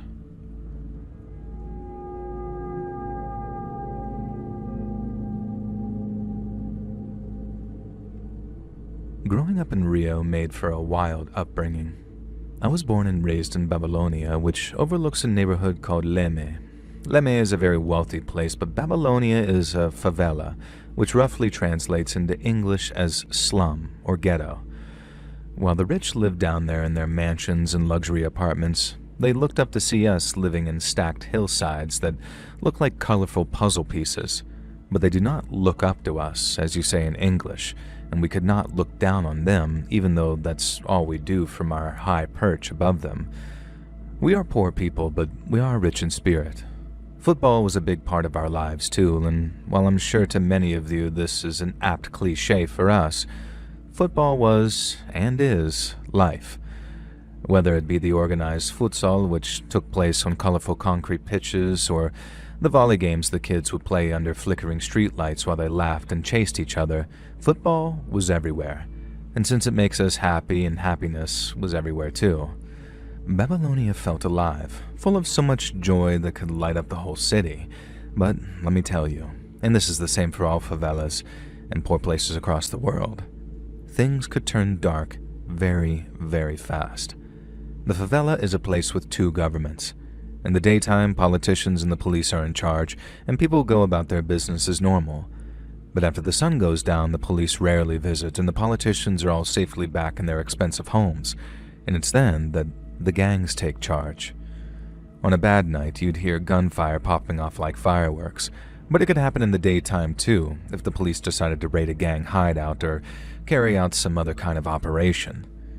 Entire streets could be shut down for hours with police and gang members sniping at each other, and sometimes the fights only ended when someone died, be it a gang member or policeman or even an innocent person caught in the crossfire.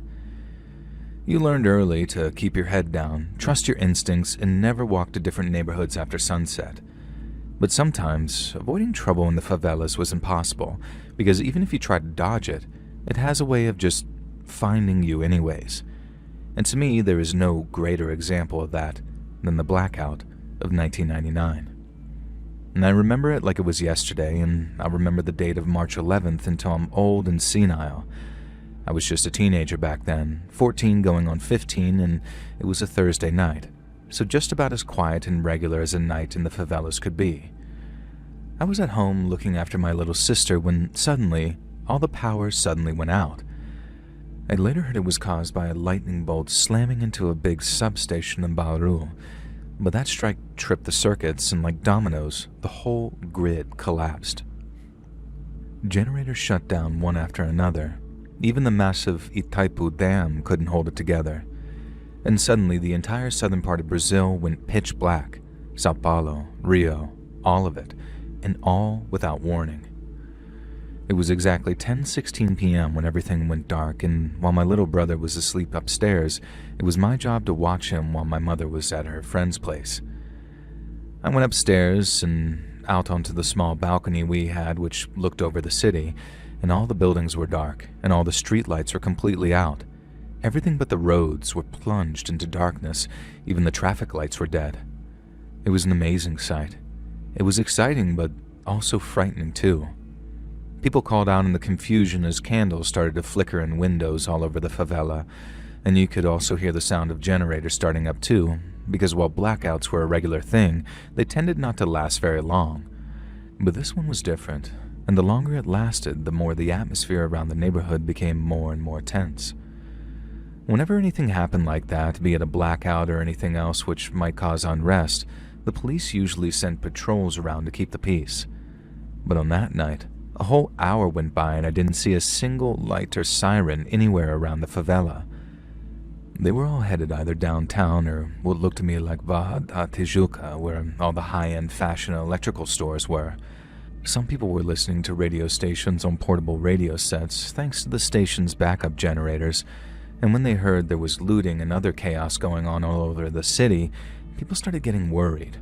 Because if the police were overwhelmed, there was no telling what the gangs would do. I got scared, and I was only a kid, so I forgive myself for it, but I got so frightened that I went looking for my mom.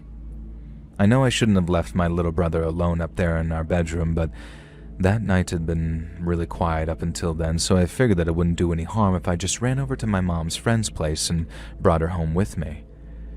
And the streets were buzzing like a party at first. It seemed like people were laughing and cracking open beers by flashlight. Music blasted from people's radios as they danced by candlelight and battery and turning the blackout into a sort of carnival. Now I found it reassuring because there was none of the looting or violence that I'd heard about elsewhere. But that fun didn't last, and by the time I made it to my mom's friend's place, the atmosphere in that favela had changed dramatically. When the gangs heard that all the police were all tied up downtown, guarding the commercial districts from looters smashing windows, they got together and began planning their attacks. Rival crews, the ones who had been eyeing each other for weeks, saw their chance, and no cops meant no one to stand in their way. I'd been happy to see my mom, but I don't think more than 5 minutes had passed before I heard the first shots ringing out. She'd been mad at me for leaving my little brother at home and had been preparing to take me home again so he wasn't alone, but when the first bang started and we realized that they weren't some firecrackers, she said that we had to stay put. I blame my age for how foolish my thinking was, but I felt so guilty to leave my little brother alone in that blackout, with gunshots now going off, that I couldn't bear to just stay put and wait until it died down. And so I ran. And what I saw while running will stay with me for the rest of my life. As I ran, I heard automatic weapons rattling off in bursts and then the sound of the bullets echoing off the concrete walls, and it sounded like thunder as their shots lit up the night with these muzzle flashes. I saw it all as the party turned to panic. Groups of guys charging down alleys, spraying bullets wildly and dropping bodies after suddenly coming across a group of rivals. Sparks flew as bullets hit metal roofs, and I heard the sound of women and children screaming as they got caught in the crossfire. I remember seeing one guy I knew from school, an older boy who was just running for cover when a burst hit him in the back, cutting him down and turning the front of his white shirt black. In another incident, I saw two gangs clashing at a corner, shooting each other with these rifles and barking at each other from behind barricades of wrecked cars. I ducked down behind a wall as bullets whizzed past and chipped the concrete near me, and I remember how the air reeked of gunpowder and how the gunshots made my shadow flash in front of me. It was all so engraved into my young mind. It felt like I was suddenly in the middle of a full-on war, with bodies piling up and the wails of the wounded mixing with the non-stop shooting of machine guns. And my heart was pounding, and I knew I should have been scared for my life, but all I could think about was my little brother, all alone in the dark of our bedroom and probably terrified. I had to get back, and in the moment I didn't care if I died trying. I remember weaving through this madness, dodging groups trading fire with rifles. Bullets zipped overhead as people crumpled like rags, and I remember tripping over someone moaning on the ground. It was hell. It's all I can really say, pure and simple. The blackout had turned our home into a war zone. And I remember stopping to take cover and suddenly hearing someone calling out to me. I turned and saw a man standing at his doorway, offering to give me shelter. And I was so scared that I couldn't say no, and I was certain that I'd be shot if I kept going, so I figured that it might be a good idea to take shelter for a few minutes and hope the shooting died down. And so I ran to the man, and he shut the door behind us. Now, he seemed all right at first. He talked calmly, said that he'd seen me around the favela and that he knew my family. He gave me some water and then patted my shoulder from behind as if to comfort me. But then I noticed how he was patting them a little too long, and when I tried to get him to stop, he started to grip tighter. She pulled me closer and one of his hands began to wander, whispering how I should relax and stay put. Now, I should make it clear that I'm a man and was a boy around this time, so this is the last thing I expected him to do. And when I realized what his real intentions were, panic hit me like a speeding truck. I shoved him off, bolted out the door into the night again, and this time with tears in my eyes as bullets flew past me. And I just ran completely blind, with my heart in my throat, dodging gunfights as gangs unloaded clips into the dark, screaming and laughing as they did. And I ran, until I finally reached my home. I burst through the door and ran upstairs to the bedroom me and my little brother shared, and there he was, huddled under a blanket, having cried so much that he'd gone quiet again, and I pulled him into a hug, and we cried together as he asked me, "Where did you go? Where did you go?" All I could say was, "I'm sorry," over and over, and hugged him as hard as I could. That night stayed with me, and as long as I live, I don't think I'll ever forget the lesson it taught me. In time of crisis, it's the children that need our protection the most, the little ones especially so, because the world is so much more frightening when you don't understand it.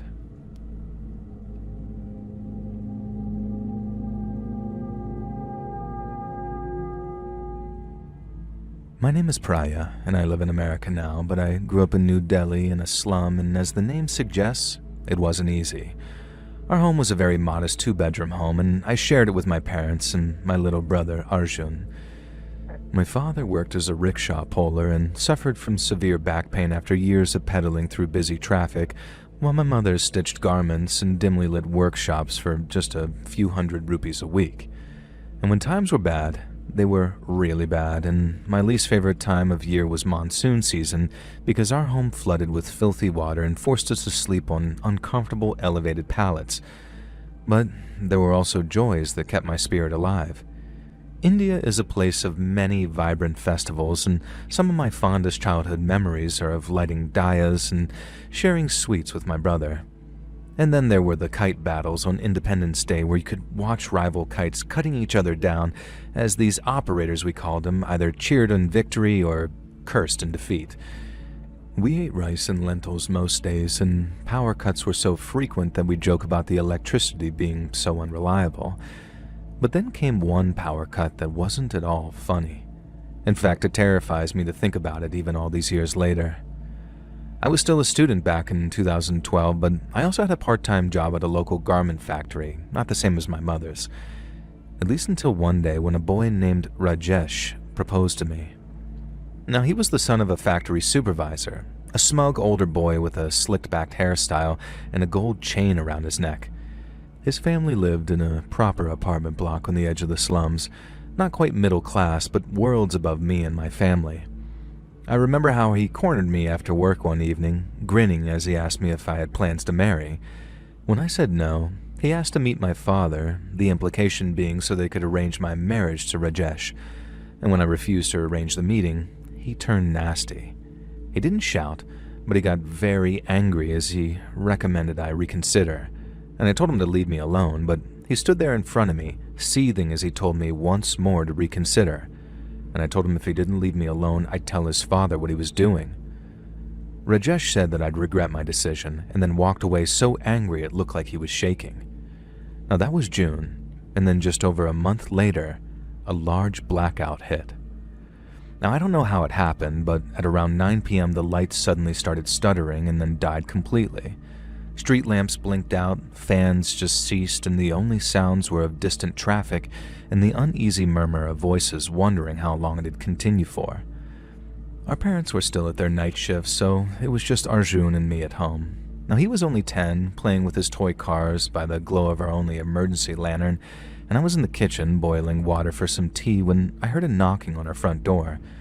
And when I called out for them to enter, it was the brother of a friend from school, and he had some terrifying news for me. Now, Rajesh and his friends were coming to do something unspeakable to me, and he knew this because they were just minutes away and he'd heard them talking about it with his own ears. My friend's brother sprinted all the way over to us as fast as he could, and I mean it when I say that he saved my life that night. I grabbed Arjun, snuffed out the emergency lantern, and then we ran upstairs to our bedroom and barricaded the door shut with a wooden dresser that we shared. And then we waited, scared and silent, until we heard the sound of someone kicking the door open downstairs. I heard Rajesh shouting, "Find her," before people began searching downstairs. I don't know exactly how many of them there were, but there had to be at least 4 of them searching for us, so it wasn't long before they found the stairs. I heard Rajesh shouting for me to come out, and I knew our little barricade wouldn't last a second once he'd found our bedroom.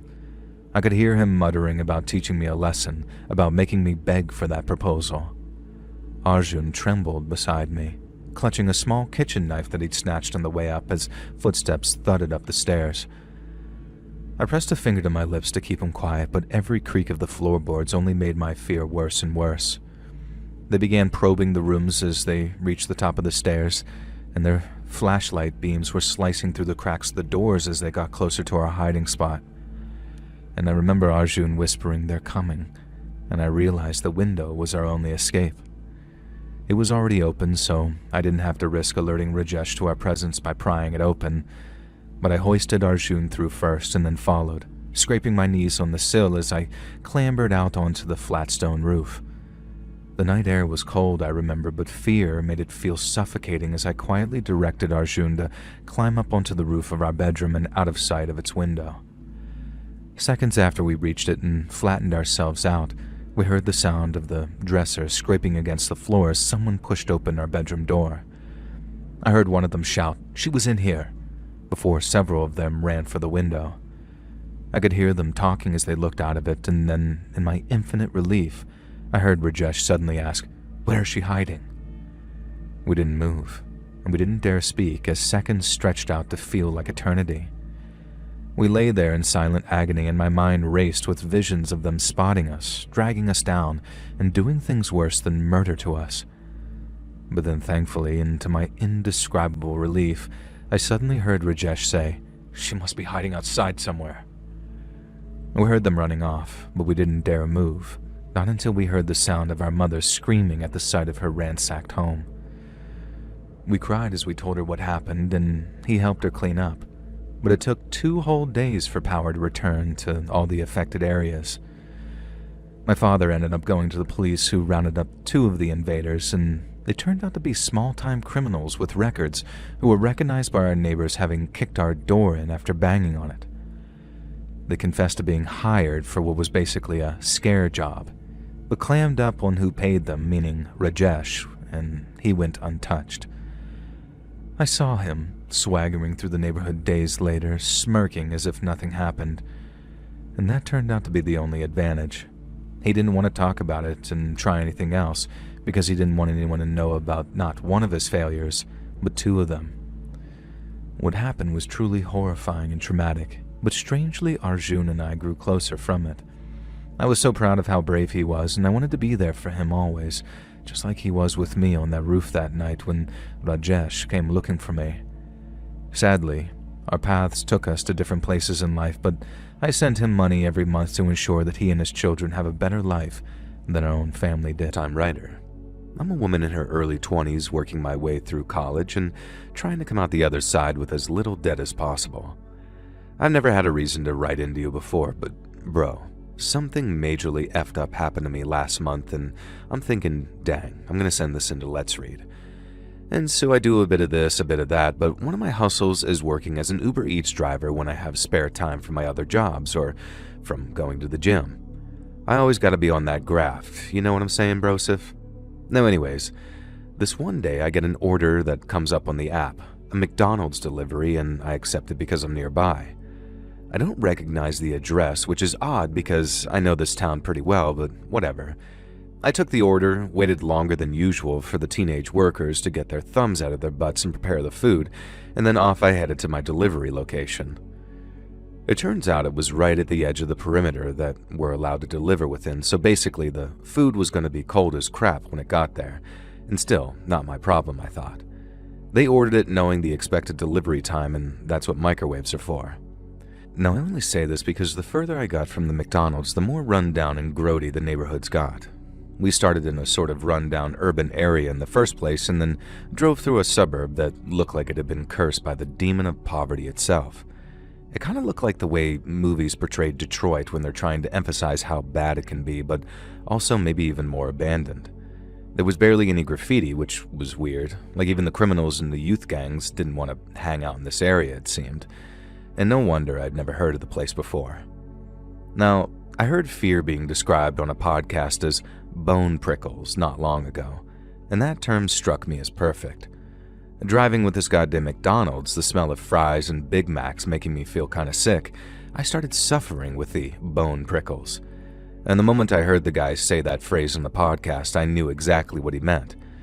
It's like when your entire body tingles and prickles thanks to some kind of unspecified fear, and I was feeling this just by driving to the delivery location.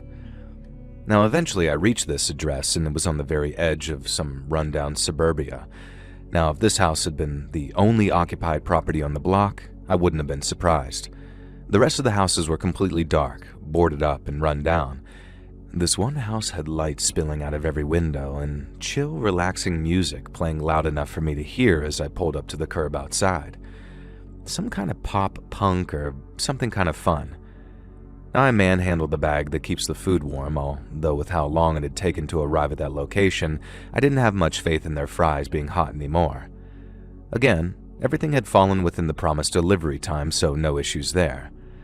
I hauled butt up the driveway, surprised at how heavy their food order was, and I knocked. It took a few knocks before the volume of the music inside lowered, and the door was answered by a pretty-looking guy, a very reassuring gentleman. Now, he must have been in his mid-20s, and he was wearing a band tee and had a goofy expression that made me think that he might have been stoned.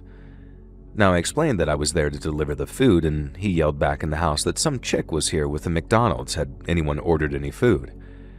I explained that that was a pretty large order, so maybe it was for a bunch of them, and he seemed pretty confused by this. Now, he said that there was only 3 of them in the house and they'd recently gotten a delivery pizza, so he couldn't really explain who'd ordered the McDonald's. I showed him the app and confirmed 100% that the address was correct, and he asked me to wait on the porch while he went and checked with the rest of the guys. And so I was just stuck standing there while I heard vague noises from within. Muffled voices turned into banging and almost shouting, and I began to feel that bone prickle again. Eventually, this goofy streamer reappeared at the front door. Now remember, I still had the food in the thermal bag at this point, and he apologized profusely, saying he was an idiot and the other guys had ordered McDonald's as well as pizza, and everything was all good. However, just as I started to unzip the bag, he told me to hang on because they wanted to offer me a tip. I told them they could do it through the app and they didn't have to do it at all, but this guy was absolutely adamant that they were going to give me $10 for the trouble, so if I could just wait on the porch again, he'd head inside and get the cash. Now, who even keeps cash around these days, to be honest? Now anyways, this time he left the door open just enough for me to see inside. The front door opened into the living room, and I was kind of impressed how clean and frankly awesome the place looked. They had framed posters on the wall, a couple of pinball tables in the corner, and an expensive-looking flat-screen TV. Now, this didn't seem to be the room that they were hanging out in either, and I sort of nosily peered around to see where my new delivery friend had gone to find my tip. Now, I saw him milling about back and forth past the door to what seemed to be a kitchen, and then calling out down a set of stairs to what looked like a basement.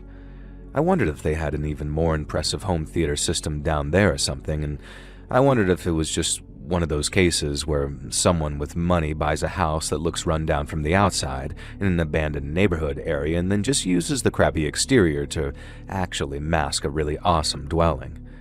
Now still, it was none of my business. Now eventually my new friend came back with $10.69, and I just politely laughed at the obvious joke. Now, I finally fished out the huge bags of McDonald's out of the insulated bag, and I could tell already that by now they were cold, and I figured I just wouldn't make mention of it. This guy had kept me on the porch long enough at this point. Now, after thanks and some goodbyes, I headed back to my car, got in, and then checked for more jobs. There was another one at the same McDonald's, so I figured why not. It had just come through, so by the time I reached the restaurant, the order should be ready. So I started to drive off. I have one of those reversing cameras in my car, and I admit I rely on it a little bit too much, so my rearview mirror isn't perfectly aligned like it should be. Instead, it lets me view the back seat, something I'd adjusted for it recently when I was taking my niece and nephew out for, ironically, McDonald's. And as such, glancing into the rearview mirror allowed me to notice that there was someone lying on the floor in the back seat. Now, I could tell he was a guy in his mid-20s. And I also could tell that he was holding some kind of weird knife, and I don't know how to describe it.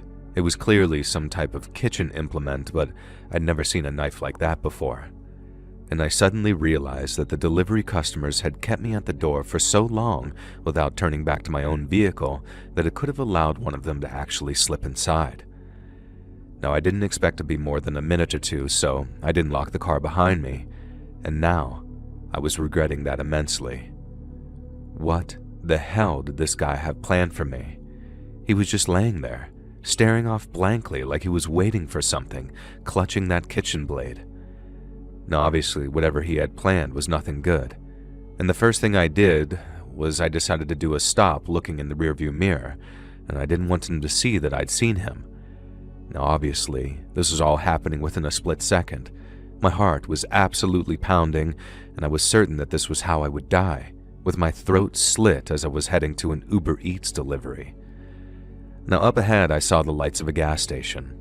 I kept my speed normal and I didn't allow myself to react at all, and then moments before I reached the turning into the gas station, I shot forward, screeched into the parking lot, leapt out of my car, and then ran into that gas station.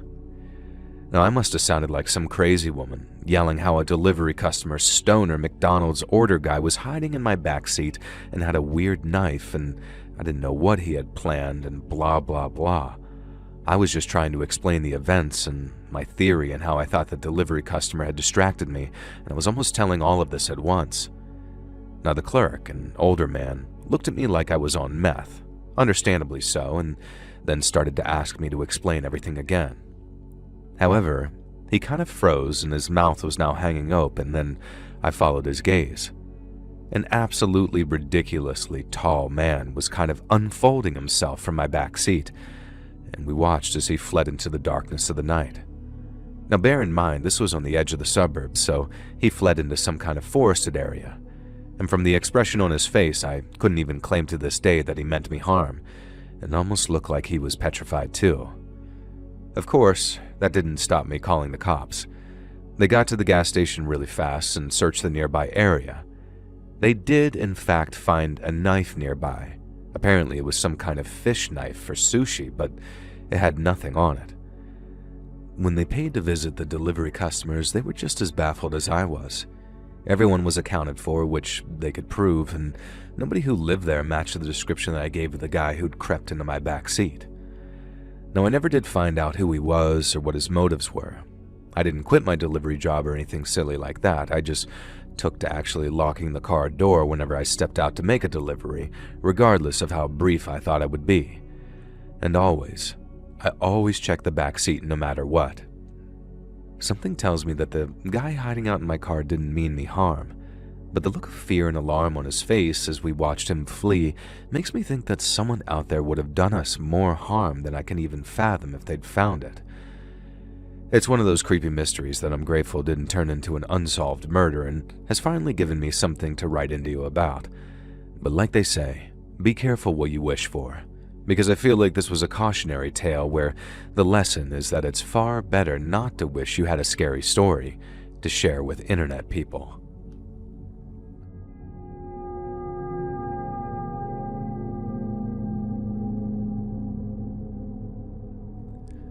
So I'm from England, and I won't say where so as not to dox myself or lose my job, but I'm a postwoman, or a postie as we say here, and I love my job. I work a rural route, and I've been on the same route for years, thanks to some pleading and a friendship with the head postmaster. Normally, posties get shifted around all the time. And so I kind of know everyone on my little route, at least everyone who makes themselves known to me anyway.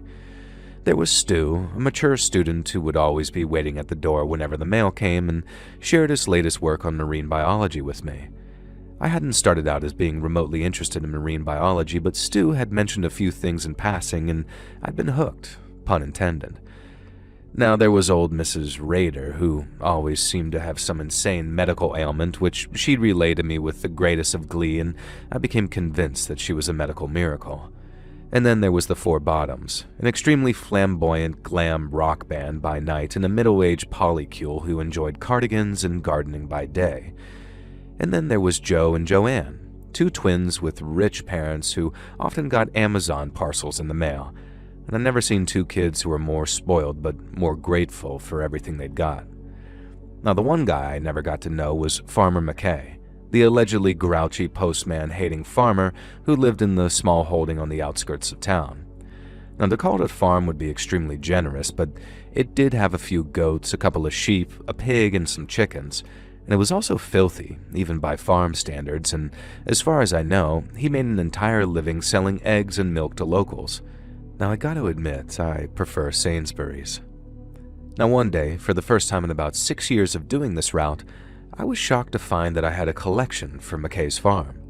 Not everyone knows this, but you can book Royal Mail to collect parcels, often for free, instead of having to take them to a post office. McKay had booked a free collection with instructions absolutely not to knock and disturb him, but instead find the package in an outhouse which he kindly uploaded a picture of so there was no mistaking it. Now, I made sure that I wore my wellies that day as I didn't fancy wading across the sludge that McKay called a yard. It turns out I made the right call because the mud leading to the safe place outhouse was almost up to my ankles. When I opened the outhouse, I was met with a smell that almost made me gag. I didn't even want to look at what else he kept in there, but thankfully the Royal Mailbox was visible right at the front, so I grabbed it and headed back to my van. Now, halfway back to my vehicle, I noticed that the parcel was leaking. Real disgusting, foul-smelling liquid dripping out of the bottom of the box. Well, there's absolutely no way that I can take this as a collection for a million reasons. And now, I also couldn't just abandon it, which meant that I had to break his cardinal rule and go knock on his door and tell him that, unfortunately, I couldn't accept his collection. Halfway between my van and the front door of the farm, the package I'm carrying sort of collapses inward, The bottom falls out and the contents spill all over my bottom half.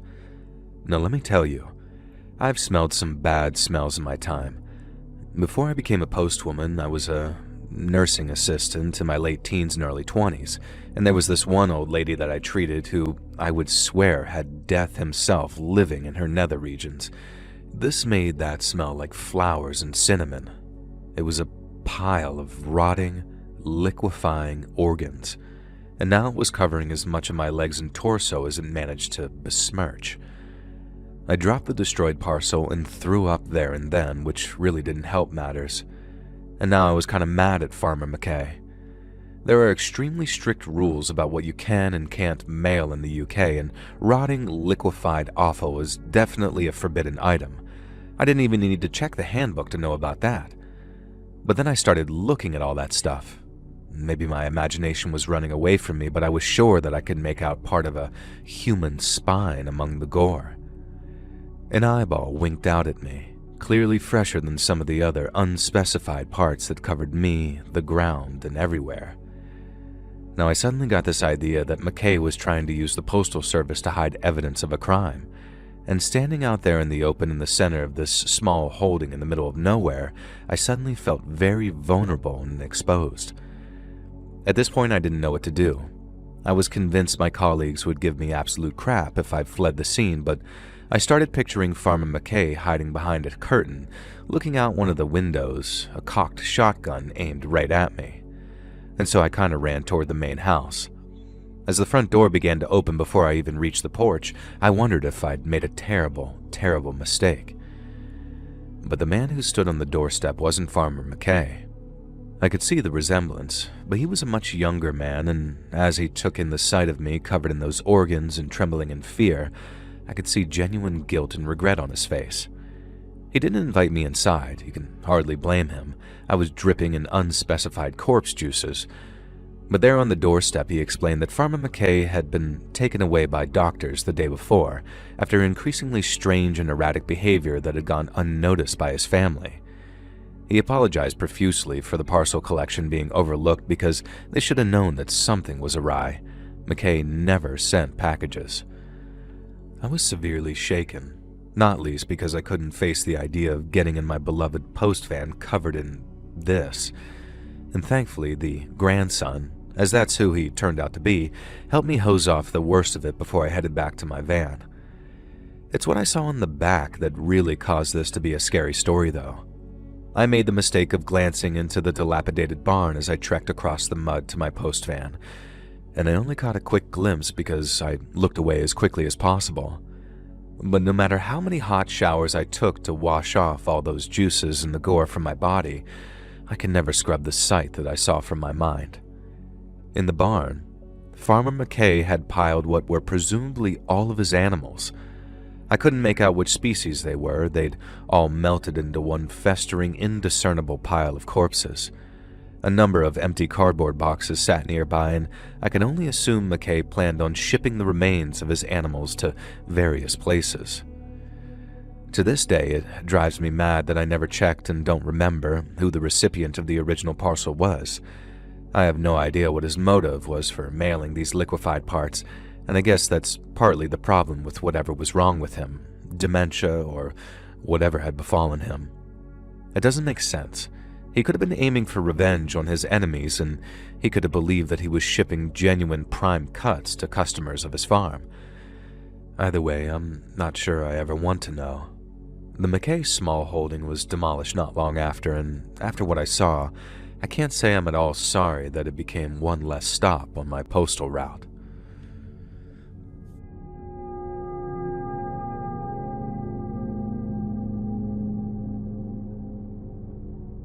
So I'm not much of a storyteller, so I'll try my best here, but I've always wanted to try my hand at putting this story down on paper. In the early 90s, I was a bicycle courier for a local mom-and-pop pizza joint here in New York City. I got the job while I was still in high school, thanks to my dad being a regular customer at the store and getting to know one of the owners, the husband, who we'll just call Pop Soul. Pop and Mama Soul ran the pizza joint and had been running it for as long as I can remember. It had been my favorite pizza place ever since I was a little kid, and I'd even had a couple of birthday parties there, even though I was only really designed for a handful of dine-in customers. And then beyond that, it became a staple that every birthday, same for my sister, we'd get copious amounts of Soul pizza pies. That's not to mention the pizzas we'd get just because, good God, once you tried Soul's pizza, nowhere in NYC compared. Now my brother, who'd left home by the time I was 6 or 7, never seemed to eat at that pizza place. And when I asked him one time, he just said that he wasn't a fan of a lot of things about them, quote unquote. So one day, my dad calls me aside and says, "Son, I got you your dream job." Now at the time, I wanted to be a military sniper, an F-18 pilot, or a pro street racer or something like that, but I was pretty sure that Dad hadn't hooked me up with something like that. But when he told me that I was going to be a bicycle delivery boy for Soul Pizza, I was almost as psyched, especially because this meant that I got one free pizza a week and a 10% discount off orders like all the time. And I got to ride my bike all over the city, something I loved doing anyway, while getting some cash in my pocket to see me through the last year of high school. What could be better, I thought. And things went absolutely smoothly with Soul Pizza for the first month or so. According to Pop Soul, I was, quote, the best goddamn bike boy they'd ever had, and hiring me was the best decision he'd ever made since marrying Mama Soul. And considering he had kids and had no doubts made other major decisions since then, I wasn't sure I believed all this praise, but I wasn't going to argue if Pop wanted to keep me sweet. Now, the free pizza was a kicker too. The first couple of weeks, I was too shy to ask for anything but a margarita, but then one day, Pop says, "Come on, son.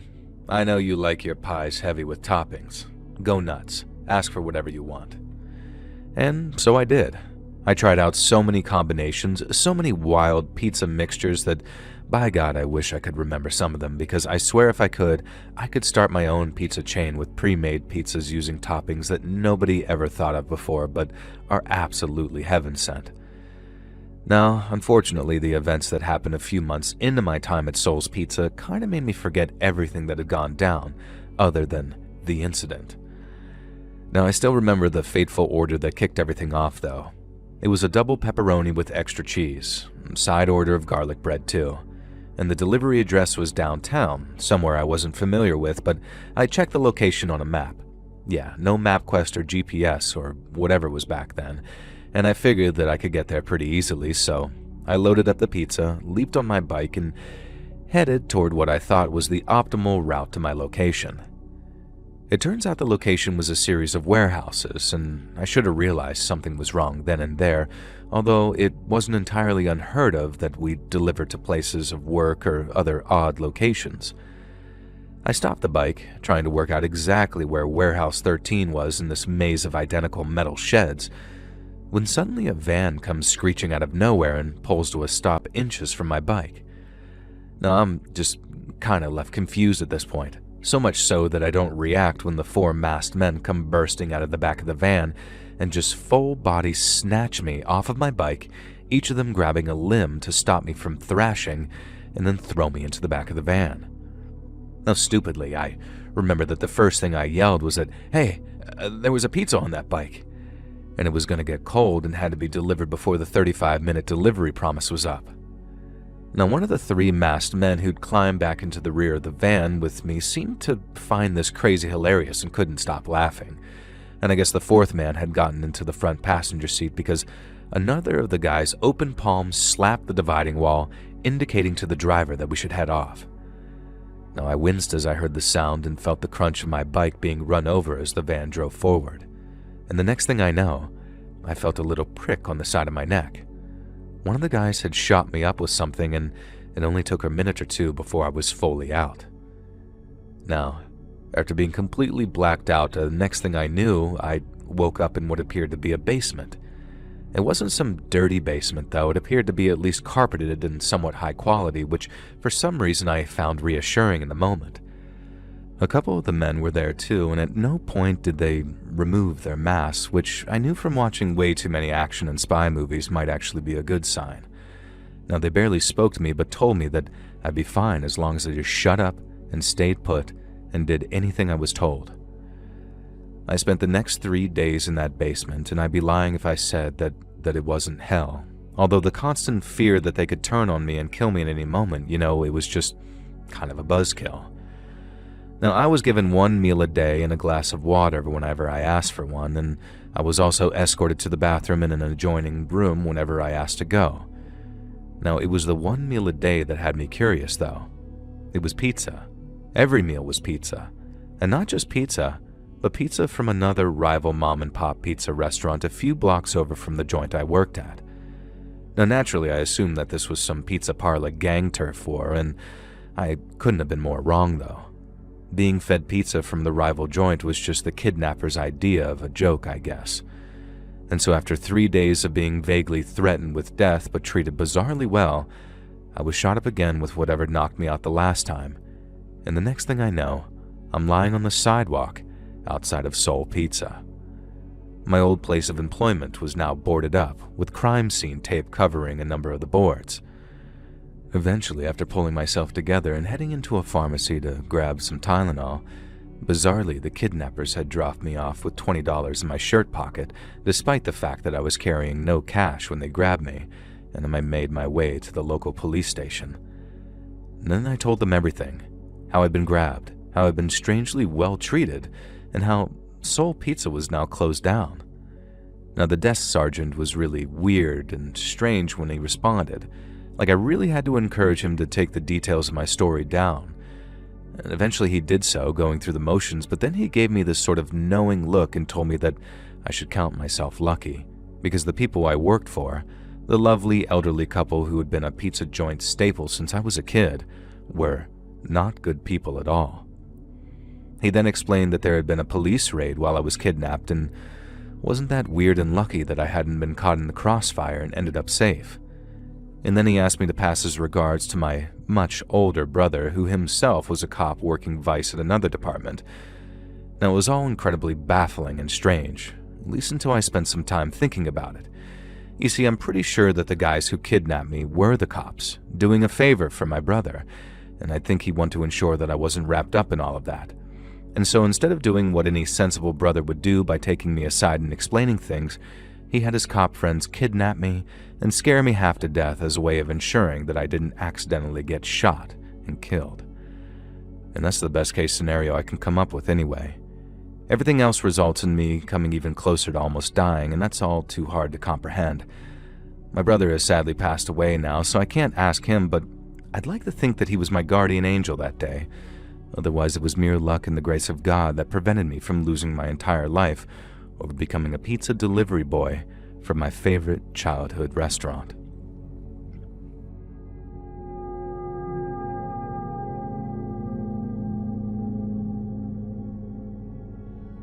When I was a little kid, for reasons I won't go into, I lived with my maternal grandparents around 80% of the time.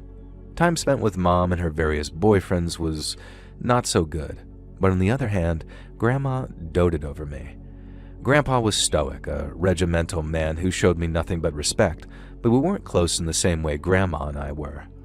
From an early age, I'd learned that being coddled was a bad thing, so I made sure to try my best and live up to Grandpa's belief that I should be a real man, trademark. And then when he wasn't looking, which was most of the time, I'd happily let Grandma baby me and treat me like her special little boy. Cookies, treats, $1 slipped in my pocket here and there, and the kind of freedom and pleasant treatment that I most certainly did not get at home on the rare occasions when Mom was ruled suitable to look after me, and also decided to make the effort to demand that her mother send me back to her. Now, thankfully, by the time I reached around 12 years old, I'm pretty sure Mom had either completely given up caring or forgotten that I existed altogether. The last time I saw her involved a screaming fight and my grandparents silently marching me away from the house. I haven't seen or spoken to my mother since in 10 years, and I'd be lying if I said I regret it. Everything with Grandma and Grandpa was like a dream compared to my upbringing. Like I said, as an ex-army guy, Grandpa could be a bit regimental, but I never actually got to see him act out any of his warnings. I think he just felt like he should make vague rumblings about being a strict father figure. Honestly, the idea of disappointing Grandpa and not growing up into a good, clean, classic man was enough to keep me on the straight and narrow by itself, but maybe that's just who I was, a very regular, normal guy. Now, one of my favorite activities with Grandma was the Christmas card run. There would be no mailing Christmas cards with Grandma, at least not to anyone within a 40-minute driving distance of our home, and Grandma and Grandpa were both extremely popular figures in the community, so they had a pretty extensive Christmas card list. Right up until my early teens, I used to get genuinely excited about doing the Christmas card rounds with Grandma in early December, and it really felt like the season had truly begun. Now, I loved it, right up until the time I stopped loving it anymore because we both almost died, purely for delivering Christmas cards. It was a crisp, cold morning, the kind that you don't mind being cold because it feels like Christmas is in the air. We were headed to the third delivery of the day. This year, we had so many cards to hand deliver that we set aside that Thursday and Friday. The recipients were an elderly couple, older than Grandma and Grandpa, who they went to bingo with and occasionally got together with, along with a few other couples from that social circle. I forget their names now, bizarrely, but we'll just call them the James couple. Now, Mr. James was one of those quiet, balding, bespectacled guys who Grandpa had told me, almost disapprovingly, was into model trains and bird watching. He'd never served in the army due to a bum knee. Again, something Grandpa told me, although this time he almost said it with regret for the man, like the fella had missed out in life by not having dodged bullets and Nam like Grandpa had. Now, Mrs. James was known as something of a firecracker, and more than once she'd accused newcomers of cheating at bingo and woebetied anyone who promised her bottles of baked goods for various sales and raffles and then didn't end up delivering. And the plan was just to walk up to the front door, slide the card through the mail slot, and then leave. Sometimes we'd knock and spend 5 minutes with Grandma shooting the breeze. But the Jameses weren't really small talk material, just friendly enough to be on the Christmas list. We had just reached the front door when an ear-splitting crash rocked my world and the door splintered outwards.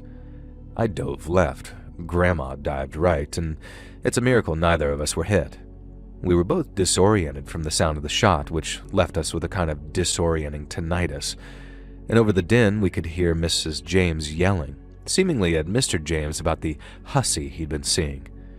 More shotgun blasts could be heard from inside the house, and Mr. James was arguing in an almost infuriatingly calm voice that Mrs. James needed to be reasonable about this and understand that men have needs and that she meant nothing to him. Now to this day, I have no idea why Grandma didn't just force us to hightail it back to the car, but she always was a bit of a gossiper. Instead, she encouraged me to crouch down, hidden behind a brick wall, and we listened as the James couple argued with each other, punctuated by shotgun blasts that didn't seem to come close to hitting their targets, but were shooting splinters out of the wooden walls, blowing out windows and all sorts of stuff. Now, how Mr. James had the absolute balls to face down his obviously insane wife, I'll never know.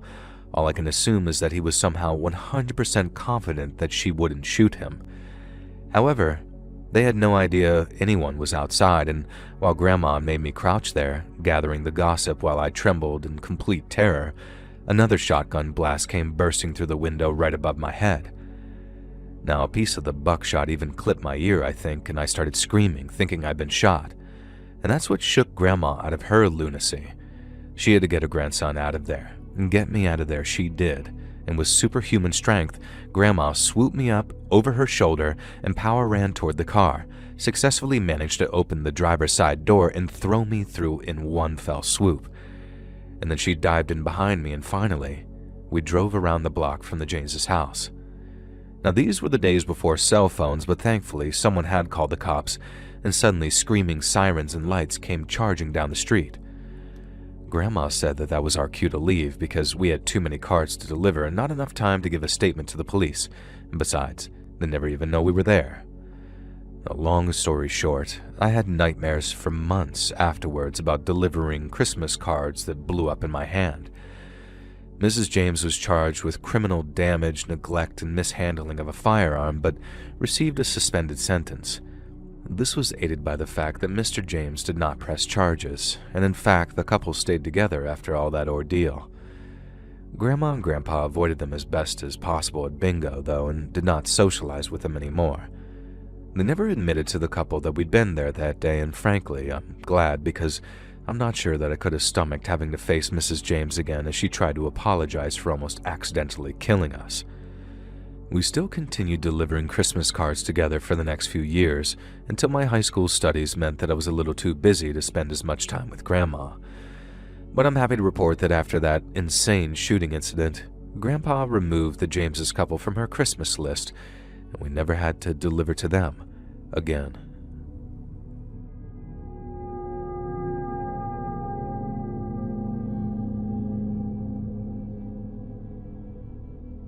No, I'm just going to admit this up front. I was an absolute a-hole in college.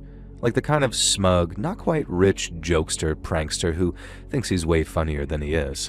And I'm also glad this was around 15 years ago, because a few years later, and I genuinely think that I would have tried to launch a career as one of those intolerable YouTube pranksters. You know the ones I'm talking about. Now thankfully my pranking days extended solely to being the class clown, and this led to a certain fraternity paying attention to me and encouraging me to pledge, so I did. Honestly, I loved the hazing. I was the one getting pranked, sure, but it made me the center of attention, and I was always up for going a step further than my fellow pledges. Now looking back, I probably came across like the most cringe tryhard imaginable, and the frat bros scouting me out must have thought that they'd lucked out with a clueless gooner like me. Now, I still wonder to this day whether if things had turned out differently, I would have been rejected from the fraternity anyway, and I kind of think that maybe I would have as the ultimate prank. And so when I was doing my initiation, it was back when Amazon had just gotten really big, and with their meteoric rise, we'd also seen a decline in the quality of delivery drivers. It was that weird period between Amazon drivers treating your packages like a Goomba from Mario, and Ring doorbells only existing for the rich and famous. And so regularly, Amazon packages were just free for the taking, dumped into people's yards or left on their front doorsteps ready for some complete idiot like me to come along and swipe them, and then inevitably trash the contents unless it was something really good, which it never was. Now, I must have stolen upwards of 15 packages from poor, stupid Amazon customers. Now, one time I got a box of lingerie, and another time there was this wiener pump, and those are literally the only two remotely interesting things I stole. Mostly I just took people's vitamins, a dog bowl, a little plush toy, and some exercise equipment and other assorted stuff. And then one day, I saw it. A large tantalizing package sitting on a doorstep just there for the taking. It had to be something good, like a microwave oven or a custom kitchen delivery. It just had to be, and I knew it. Now, I could feel it in my bones, so I had my idiot cameraman, another pledge, film me creeping up to do a crab walk in a hoodie and jeans like I was some type of Temu iDubbbz. And then I grasped the package with both hands and yanked it backwards. It exploded. And I don't mean one of those cute glitter bombs that they use now. I mean, it literally exploded. It burned my face and scorched my hoodie, the polyester, right to my skin. No, I was screaming and disoriented in absolute agony. My cameraman, the coward that he was, had already shrieked and ran away. And then they came, leaping out of the bushes, a group of masked men waiting for me to try to steal that package. Now, I was down for the count, suffering from what felt like third-degree burns, but realistically were probably only first-degree. They felt worse, though, as the masked men started kicking and punching me. They were yelling at me for being a thief, a scum, a criminal. They said I was everything wrong with America, that I was ruining the fabric of this goddamn country. All because I tried to steal an Amazon package as part of a fraternity prank. And you know what? I can't disagree with them. I was a prick, and I deserved a kicking. And I can't say I deserved the shattered eye socket or the permanent limp or the shattered arm that required a metal rod to hold it together, and maybe that punishment was a bit extreme. But at the time, I did convince myself I deserved it. And the paramedics were called by a neighbor, obviously, long after the masked men had disappeared. But I told them I was jumped by a gang of young people from a rival college, and no, I had no idea who they were, and I preferred that they didn't pursue the crime if possible. And the cops honestly seemed all too happy to oblige. Less work, less paperwork, I guess. And I really did convince myself that I had it coming, and maybe I was right. Maybe I did. But here's the really weird part, though. I went back to that house months later, and I wasn't sure if I'd approach or not, but I decided to just watch from my car for a while. Maybe it had new owners. Maybe this wasn't who I tried to steal the package from. but the people living in the house now were a young family with 2 young kids. None of them seemed like the type to be involved in a violent assault. And so to this day, I don't know if I was targeted by someone related to the household or a group of violent vigilantes who were going after people like me. Now, the latter idea is kind of terrifying because it kind of makes me wonder, what if they decided that I haven't changed my ways enough and come after me again? Now, I've tried my best. I've tried to be a clean living boy, and one thing's for sure. I did not pursue joining that fraternity after all, and a regular dorm room and weekly chess club is all the excitement I want in my life. Thank you very much.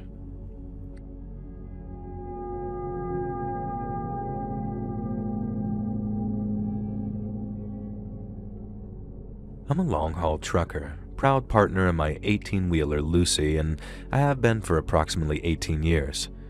This story I've got to share is from my first few years on the job when I was still a little youngling, excited by everything and not yet world-weary, as they say. I love the CB radio for one, and I'd always have a chat with fellow drivers if anyone was acting particularly talky on a given night. These days, I barely bother to answer it unless I'm really bored because, frankly, most other people are boring as dog crap and I have no interest in what they have to say. Now back then, though, there was this other trucker who'd often be yammering away on the CB, mostly to himself. He went by the name of Boxcar Willie, I guess probably after that singer. Now we didn't use real names, we just had call signs. Mine was effing Ironhide, like the Transformer, but also because I thought that I was a clever bastard calling myself Ironhide when I spent 80% of my working hours sitting on my butt driving that truck. Boxcar Willie isn't hugely important to the story, but he is important, so just bear with me. Now, when this all began, me and Boxcar Willie were chatting away about some of the dumbest crap imaginable. Aliens, Bigfoot, chupacabras, all that kind of stuff. And to this day, I don't know if he was screwing with me, but Willie claimed that not only did he believe in all of this stuff, he had evidence of it in the remote trailer he lived in when he wasn't off trucking. Occasionally another trucker would chime in to let me know that Boxcar Willie was full of dog do and he was just winding me up. But Willie played it dead straight. He swore blind that he'd come face to face with Bigfoot one time when he'd had to stop for that hairy fella in the middle of the dark mountain road. But Christ, who knows? The point is, all this talk about Bigfoot and cryptids for some reason made me hungry as hell, so when the next rest stop sign lit up, I decided that I was just going to pull in and get myself the biggest hot dog man has ever seen, or at least the biggest one that the gas station sold. So that's exactly what I did. The dogs had clearly been cooking on that spinning grill for way longer than is healthy, and they looked about as appetizing as a shrunken head, but I didn't care. I got 2 of them.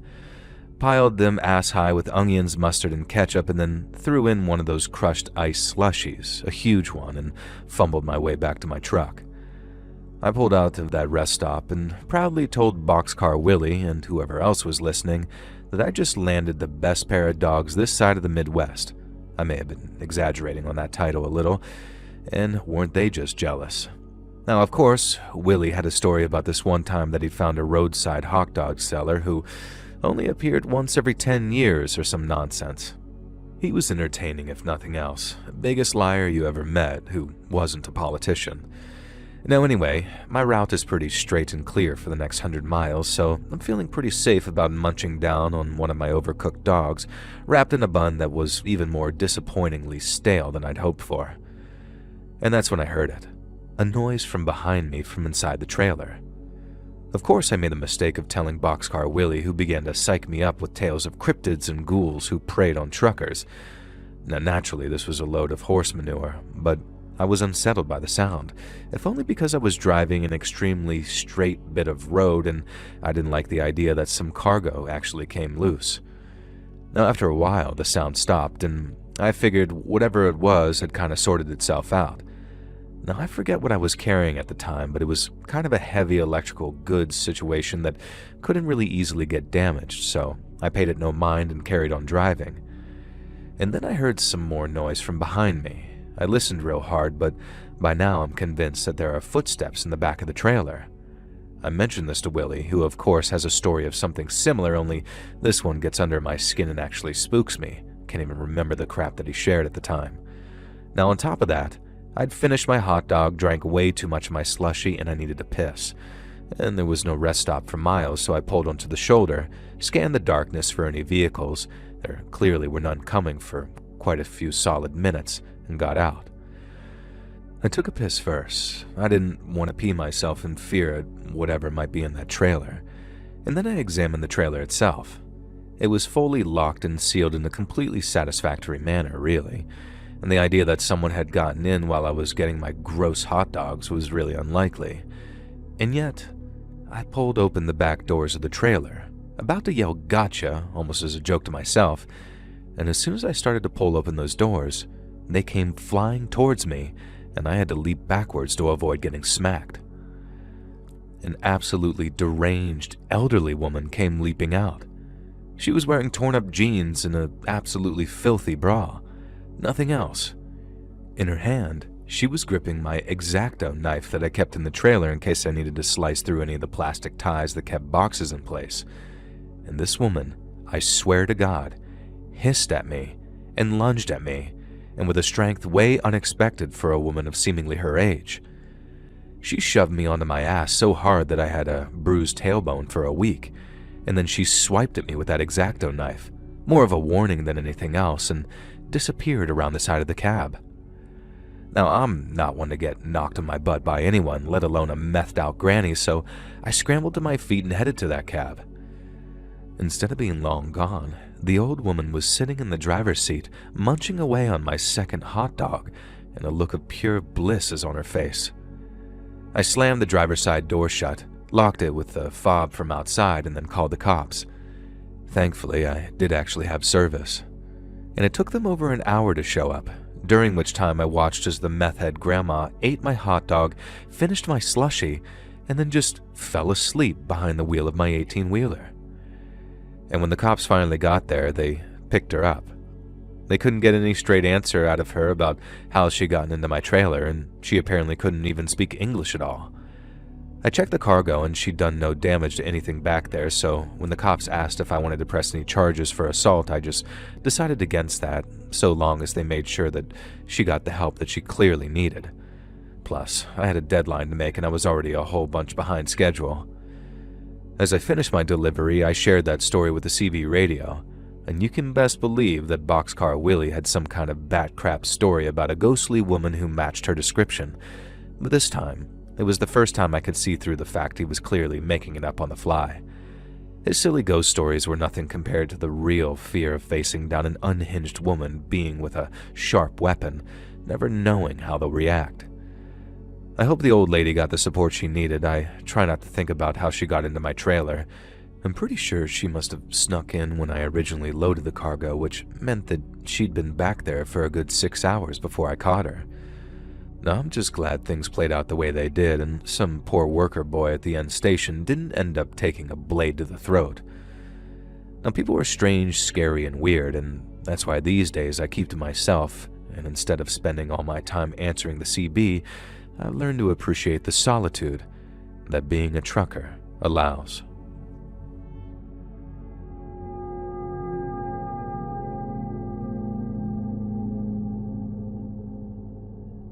This happened to my dad back in the 1960s, and he's given me permission to share it with you.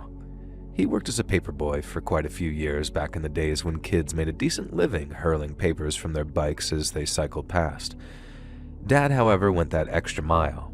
He actually stopped at every house and gently placed the paper on the front stoop.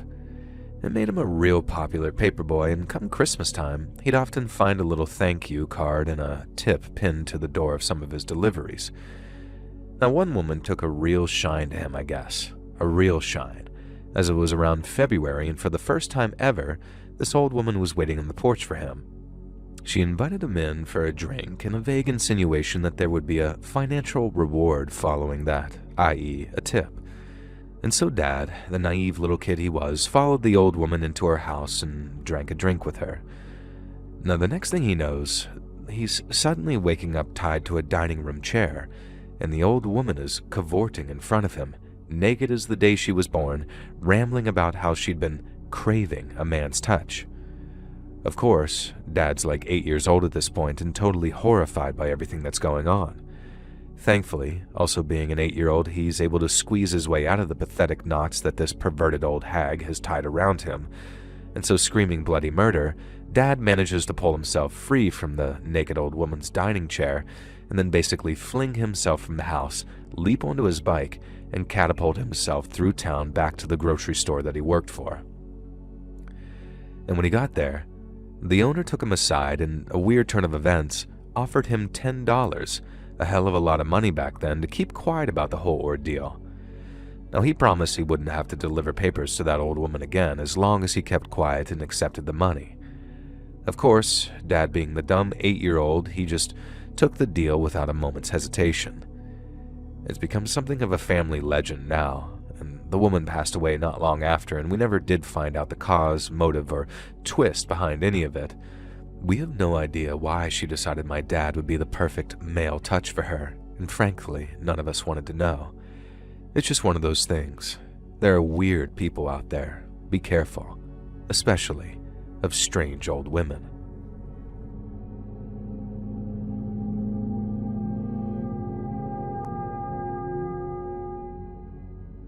So something absolutely insane happened to me the other day, and I don't know who else to tell other than the cops, obviously, which I haven't done, and I hope you'll understand why. It was like 10 p.m. and I was just hanging out at home alone. My girlfriend was studying, so she wasn't over that night, and I heard a crash from outside and just kind of dismissed it as being the usual neighborhood crap. And then there was a knock at the door. I was a bit unsettled, obviously. I don't live in the safest neighborhood in the world, and so I looked through the peephole, and there's a pizza delivery guy standing there wearing what is clearly the uniform of a very famous pizza delivery brand. I can see over his shoulder that he has a branded delivery van as well, so okay, cool, seems pretty safe. But I didn't order pizza. Maybe my girlfriend did as a sort of treat, so I opened the door to the guy and began to explain to him that I didn't order that myself. Was there maybe some kind of note? Was it definitely the right address, etc.? Now the guy just looks at me, removes the hot pizza from his bag, and then hurls the entire pie straight in my face. Now, it would have been comical if not for the fact it was searing hot. There was melted lava cheese running down my face, and I was suddenly freaking out in fight or flight mode due to the unexpected sudden assault, and I tried to mumble what the F through the pizza that's now dripping off my face and reach up to try and wipe the hot cheese out of my eyes. And that's when the delivery driver aims a swift, hefty kick straight between my legs, kicking me square in the nuts. Naturally, I doubled over in absolute agony, which at least had the bonus effect of causing any remnant pizza to droop off my face, and I'm just there gasping for air, gripping the side of the door, suddenly convinced that this lunatic driver is some kind of pizza-based serial killer is going to plunge a knife deep into my chest. Now, I tried to mumble and ask what the hell was going on, and then I distinctly and clearly hear this pizza guy, who I swear to God sounds like that acne-ridden teen from The Simpsons, go, "This is for my mother, you scum-suck psycho." I'm just absolutely floored. I have no idea who this guy is, or who his mother is, or what I've done to her. Possibilities start running through my head, but I barely have time to consider them when he sort of croaks and squeaks and then says, Oh, I'm so sorry. I've come to this wrong address. I'm so sorry." I managed to look up through tears of pain to see him run through my yard and leap into his very clearly branded pizza delivery car, and then he drives away at full speed. And that's when I realized that the crash I heard from earlier was this delivery psycho driving over my mailbox. And so I went inside and cleaned myself up and thankfully realized that I haven't suffered any serious damage from the scalding pizza to my face. And so naturally the first thing I do is call up my local pizza place that had that name and ask them if they had a delivery driver in the area. Apparently they'd been expecting my call because the girl in the other end of the line, who sounds like a pretty young person herself, suddenly starts begging me not to call the cops and apologizing over and over, saying that if I knew the full story, I'd understand. Now I asked the girl to tell me the full story and she just said she can't. But if I promise not to call the cops, my next 3 pizzas will be free, and then I can order another free pizza every 6 months. And I genuinely weighed the option. I mean, it would be insane to take them up on that offer, right? But I'm a broke college student at the time, No harm was done. I have a funny story to tell friends, and I'm getting multiple free pizzas out of this deal. Plus, if someone has screwed with my mom in the way that was serious enough to cause this guy to act like this, I guess I can probably sympathize. And so I didn't call the cops, and I took them up on the offer of the free pizzas. The first one arrived tonight. Do you think I did the right thing? I guess I'm just kind of easily bought. And female gamer was something of an oddity, at least in my town, and we're long past that, thank God, but it could get a bit tiresome. Now, you're probably imagining my story is going to involve the worst in a long line of terrifying incel male gamers hitting on me at work after crawling out of mom's basement. Now, maybe that happened occasionally, but honestly, in my experience, that whole stereotype is just played up and played out and nowhere near as common as people think. And now your listeners are going to be calling fake or plant or whatever, but I swear, this has always been my genuine experience. I know there are plenty of weird gamer bros out there, but well, I think this story itself is proof of why you can simply never tell who's going to be like what. It was October, and GameStop were bringing in some extra staff ready for Christmas, and particularly the release of GTA 5 on PS4 and Xbox One that month. And so I wasn't surprised to see one or two new faces, but I was surprised when one of them was another girl. I was glad that I'd have someone for some girl talk, and what I wasn't looking for was a relationship. I was with someone at the time, so I didn't even consider that's where her mind could have instantly been going. She was a bit shorter than me, with a nose ring and a bad green, blue, and pink dye job to her badly cut hair. It's easy to be uncharitable now because I know what kind of person Amanda is, but I hope I didn't cast judgment on her at the time. She was just a normal, young, alternative girl, really. It's just now looking back that she developed into a monster in my mind because she truly is one. Amanda was really intensely friendly with me, but in a way she tried to hide with some very sarcastic ambivalence. I didn't pick up on this at the time, I just felt a bit confused. It was like she was bursting at the seams to get to know me, but wanted to play it cool and act like she didn't care. She had this weird way of speaking where she'd start out talking really fast, and then slow down after the first sentence like she was mentally putting the brakes on. Kind of like Nardwuar. Now, when we first met, she'd rushed over ahead of our manager, Dan, and already introduced herself. She abruptly gave me a hug, which took me aback. Coworkers didn't just typically hug me, so I wasn't used to it happening all of a sudden. Also, I'm not particularly a huggy person when it comes to strangers, especially. And she told me she was Amanda, even though Dan had already introduced her. And then she said something like, "We're going to be working together. Isn't that so cool?" Now, she said this like we knew each other from school or something, like we were old friends. Now, I probably paused too long scanning her face, trying to place if I actually did know her. Now, she told me that we'd gone to high school together, and I had this very sinking feeling. Had I shared classes with this girl and completely forgotten or ignored her? And then she added that she came to GameStop all the time. Now, it later turned out that the reason that I didn't remember her from high school was that she'd started her freshman year when I was a senior. Now, we didn't have classes together or even know each other or have mutual friends or anything like that. We'd simply attended the same high school for 1 year. And of course, because we were both women, I was put in charge of Amanda. Now, showing her the ropes and teaching her how to work the register, how to take inventory, the usual, I was kind of flattered that they trusted me enough to have another employee shadowing me, since I hadn't even worked there myself for 2 years. Now, things were fine with Amanda at first, if a little intense. She'd always stand right next to me when I showed her things, kind of pressed up against me, and she was almost a head shorter than me, but sometimes she'd lean in so close that I could even smell her breath. And God, her breath reeked. I don't know what it was. It wasn't standard bad breath. It was something that she'd eaten. I'm sure of it. Like boiled eggs or something, but I never actually saw her eating egg. It was unpleasant to the point of unbearable, and it took all my willpower not to recoil away on more than one occasion. Now, Amanda just did not click with me. I didn't enjoy her company or find her interesting to talk to. Amanda felt differently, though. She would constantly find excuses to talk to me or hang around on break and during work hours, and she would talk non-stop about things she liked or movies she'd seen or bands she listened to and, of course, games she played. Now, I very quickly noticed a pattern with all the things that she talked about. She was constantly telling me things that she liked or hated, just bombarding me with information about things like she was trying to force her tastes on me in the weirdest of ways. She never stopped to ask if I'd listened to said band or watched said movie or what my opinions were on any of the things that she was talking about. She would just sort of go on about how much she liked, say, One Direction or The Conjuring or Marvel movies or some such. I didn't really pick up on it at the time, but there was no defining genres or themes or any personalities to her tastes. It was like she was just sort of naming random popular things at the time to talk about that had no connection to one another or painted any real picture of her identity. If you've ever met someone like this, you'll know what I mean. Like they're not a real person. She obviously did watch the movies and listen to the bands and play the games, but she would talk about them relentlessly. She usually loved the things she talked about, but occasionally hated them to the point of almost unsettling rage. But it was just the most bland, wide-ranging set of subjects, like someone Googled popular things and was just checking them off.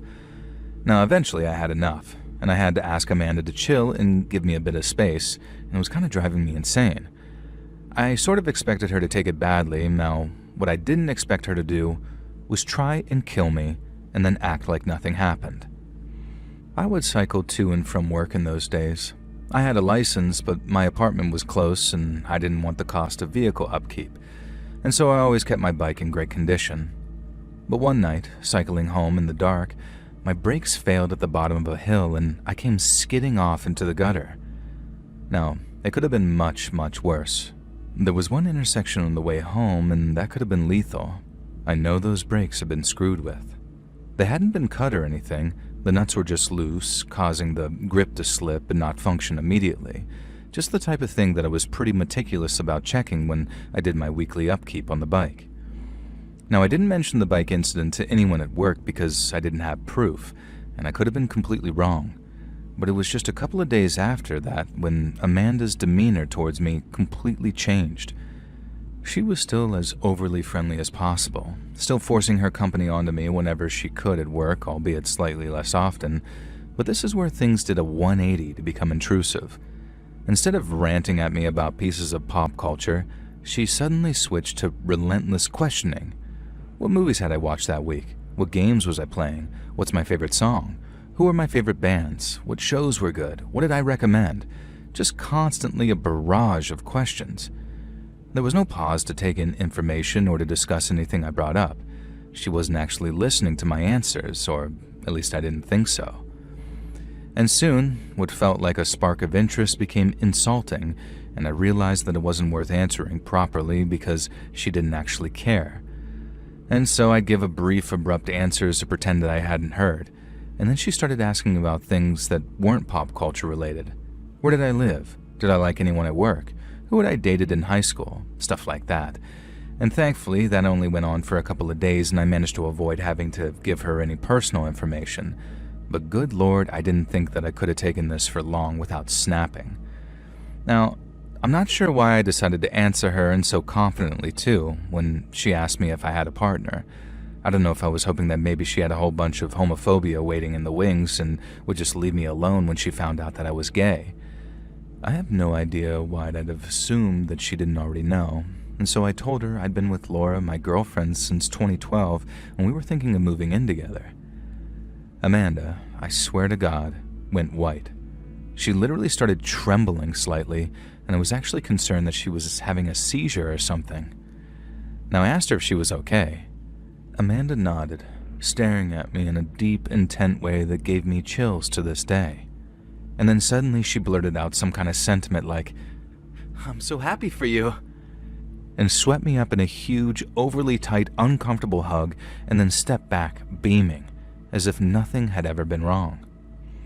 Now this was obviously the point that I knew something was very off about Amanda. Thankfully, she wouldn't be in my life much longer, but it gets oh so worse before it gets better. Amanda became absolutely obsessed with The Last of Us. Now that sounds par for the course in 2024, but back then the sequel wasn't yet out, and we had the original and then the remastered version on PS4 and Xbox, and Amanda actually bought a copy of The Last of Us remastered that same day, but I thought nothing of it at all. Why would I? Everyone was buying it. Now one day, Amanda walked up to me in the break room and literally thrust that Last of Us box into my face. Now, I remember what she said next precisely because it was so insane. "I would love a relationship like that. Someone who will fight through the zombie apocalypse for me." Then she paused. "With a girl," she added, staring intently at me. She had this real piercing yet blank stare, this expectant stare that says everything and nothing all at once, and the more you get to know the person, the more vacant and creepy it seems. Now, I said that was cool, something vaguely dismissive. She says, "I think I'd make a good lesbian." I just responded in silence. "Yeah, I think I'd be good at pleasuring other girls." "What?" I was still in silence. I'm attracted to girls. To other girls." Now, me in silence, and at this point, I am cringing internally so hard my ovaries feel like they're gonna explode. "Yes, I realize that I'm attracted to girls because..." And as she began to say this, blessed Hail Mary, the door opened and our coworker Matt walked in. Now, Matt is the goofy, cheerful type who takes nothing seriously, and you can never really get mad at him thanks to that. "Hey, I'm also attracted to girls," he said jovially. Now, I could have kissed him at that point for absolutely decimating the tension. Man, if hateful looks could kill, though. Amanda could have been on trial for murder at that point, as she glared at Matt in a way that I'd never seen anyone glare at anyone else before. Even Matt, completely unfazed by anything, stopped in his tracks. He was clearly taken aback and asked if something was wrong. I protested, laughing, and insisted emphatically that it wasn't. And anyway, my break was over and I was due to get back on the store floor. Now, that night, I called Matt up and decided to finally tell someone else at work how uncomfortable Amanda was beginning to make me. Now, up until now, I just kept it to myself and Laura because I'd feel like crap if I'd affected someone else's employment because they made me personally uncomfortable. But today had just been super weird and creepy, and like Laura said, we'd be expected to immediately act if a guy behaved like that towards a woman. Matt wasn't dismissive. He actually took it very seriously and said that he'd help me swap shifts if I needed to avoid Amanda, and that in the meantime, I should stick near him and he'd make sure that I wasn't caught alone with Amanda at work. And to this day, I really appreciated that. A week later, I received the first note. I found it in my jacket pocket when I got home one day after work. "You're a cock-teasing little bitch. Stop leading me on. From Matt," it said. And so I showed it to Laura, and then I called up Matt and told him what Amanda had done. Because of course it was freaking Amanda, not Matt. Now, we decided to wait and try to catch Amanda in the act, and it was the only way to ensure that something could be done. There was no real danger of anyone actually believing the notes were from Matt, but there would be no way to prove that they were from Amanda either. It took another 2 weeks and another 3 notes before we caught Amanda at it. Now, during that time, I made a point of avoiding Matt. No confrontations, no mention of anything, but I wanted to give the impression that I was at least wary and buying it. And the second note had also slipped into my pocket during work. This one said something about me being a series of slurs that applied to queer people and how I'll burn in hell. And the next note was taped to the seat of my bike and said much of the same. Only this time it was written on some toilet paper, unused thankfully. In the end, we caught her by pure freaking chance. We've been trying to come up with a great plan to catch her in the act, and in the end, we just walked in on her slipping the note inside this Tupperware container that held my lunch. Of course, she tried to protest immediately. She'd seen Matt putting something in my lunch, so she wanted to check it out. I said I didn't believe her, so she tried to stab me in the eye with a fork. One minute I was yelling at her, and the next minute, a fork was flying towards my face, held by a snarling Amanda, and she went from 1 to 100 in a second. I tried to fight her off, holding her wrist, trying to keep the fork away from my freaking face. With her other hand, she was clawing at my stomach, trying to... I don't know. She knew I had a belly button piercing, and she was trying to rip it out. I shoved her away hard, and she slammed against the refrigerator. I looked for something, anything I could grab, and there it was. A Master Chief replica helmet that a manager had put in the break room. And he was so proud of that thing, and we weren't supposed to touch it on pain of death. but I figured he'd probably understand when the alternative was my death. And so I snatched up that Master Chief helmet, the pride of GameStop, and swung it as hard as I could straight into Amanda's face. The helmet crunched, and so did her nose. Blood exploded over the prop replica. Amanda hooted and tried to lunge at me with that fork again, and I swear to God, this was the most satisfying moment of my entire life. I'll never get it back. I swung my leg back and planted a kick right into her crotch as hard as I freaking could. She dropped like a sack of potatoes. The manager came rushing in after hearing the commotion, and so did Matt. It wasn't hard to prove that there was no way Matt could have put the note in my lunch, and circled back around to the shop floor, met up with me, and then re-entered the break room. There were witnesses. And when Amanda started yelling about how Matt had confided in her that he was obsessed with me and how I kept rejecting him, well, that's when we didn't even have to try proving her guilt anymore. And so I asked her why she tried to stab me in the eye with a fork, and her answer was, to protect me from Matt. You literally could not make this stuff up. One other funny twist to this, though, is because Amanda never bothered to actually learn anything about me, the object of her obsession, she had no idea that Matt is my first cousin. And so that's how my weird, creepy, obsessive GameStop coworker got fired, for trying to frame my cousin for harassing me. Obviously, the cops got involved, and Amanda was going to be charged with harassment and attempted assault. And in the end, though, we had to settle out of court because I'd smashed her face in with that Spartan 117 helmet, and while things would have likely turned out in my favor, I didn't want to go through the prolonged court case when we could just settle. At least she was banned from the mall, though. Now, I found Amanda on Facebook a couple of years ago.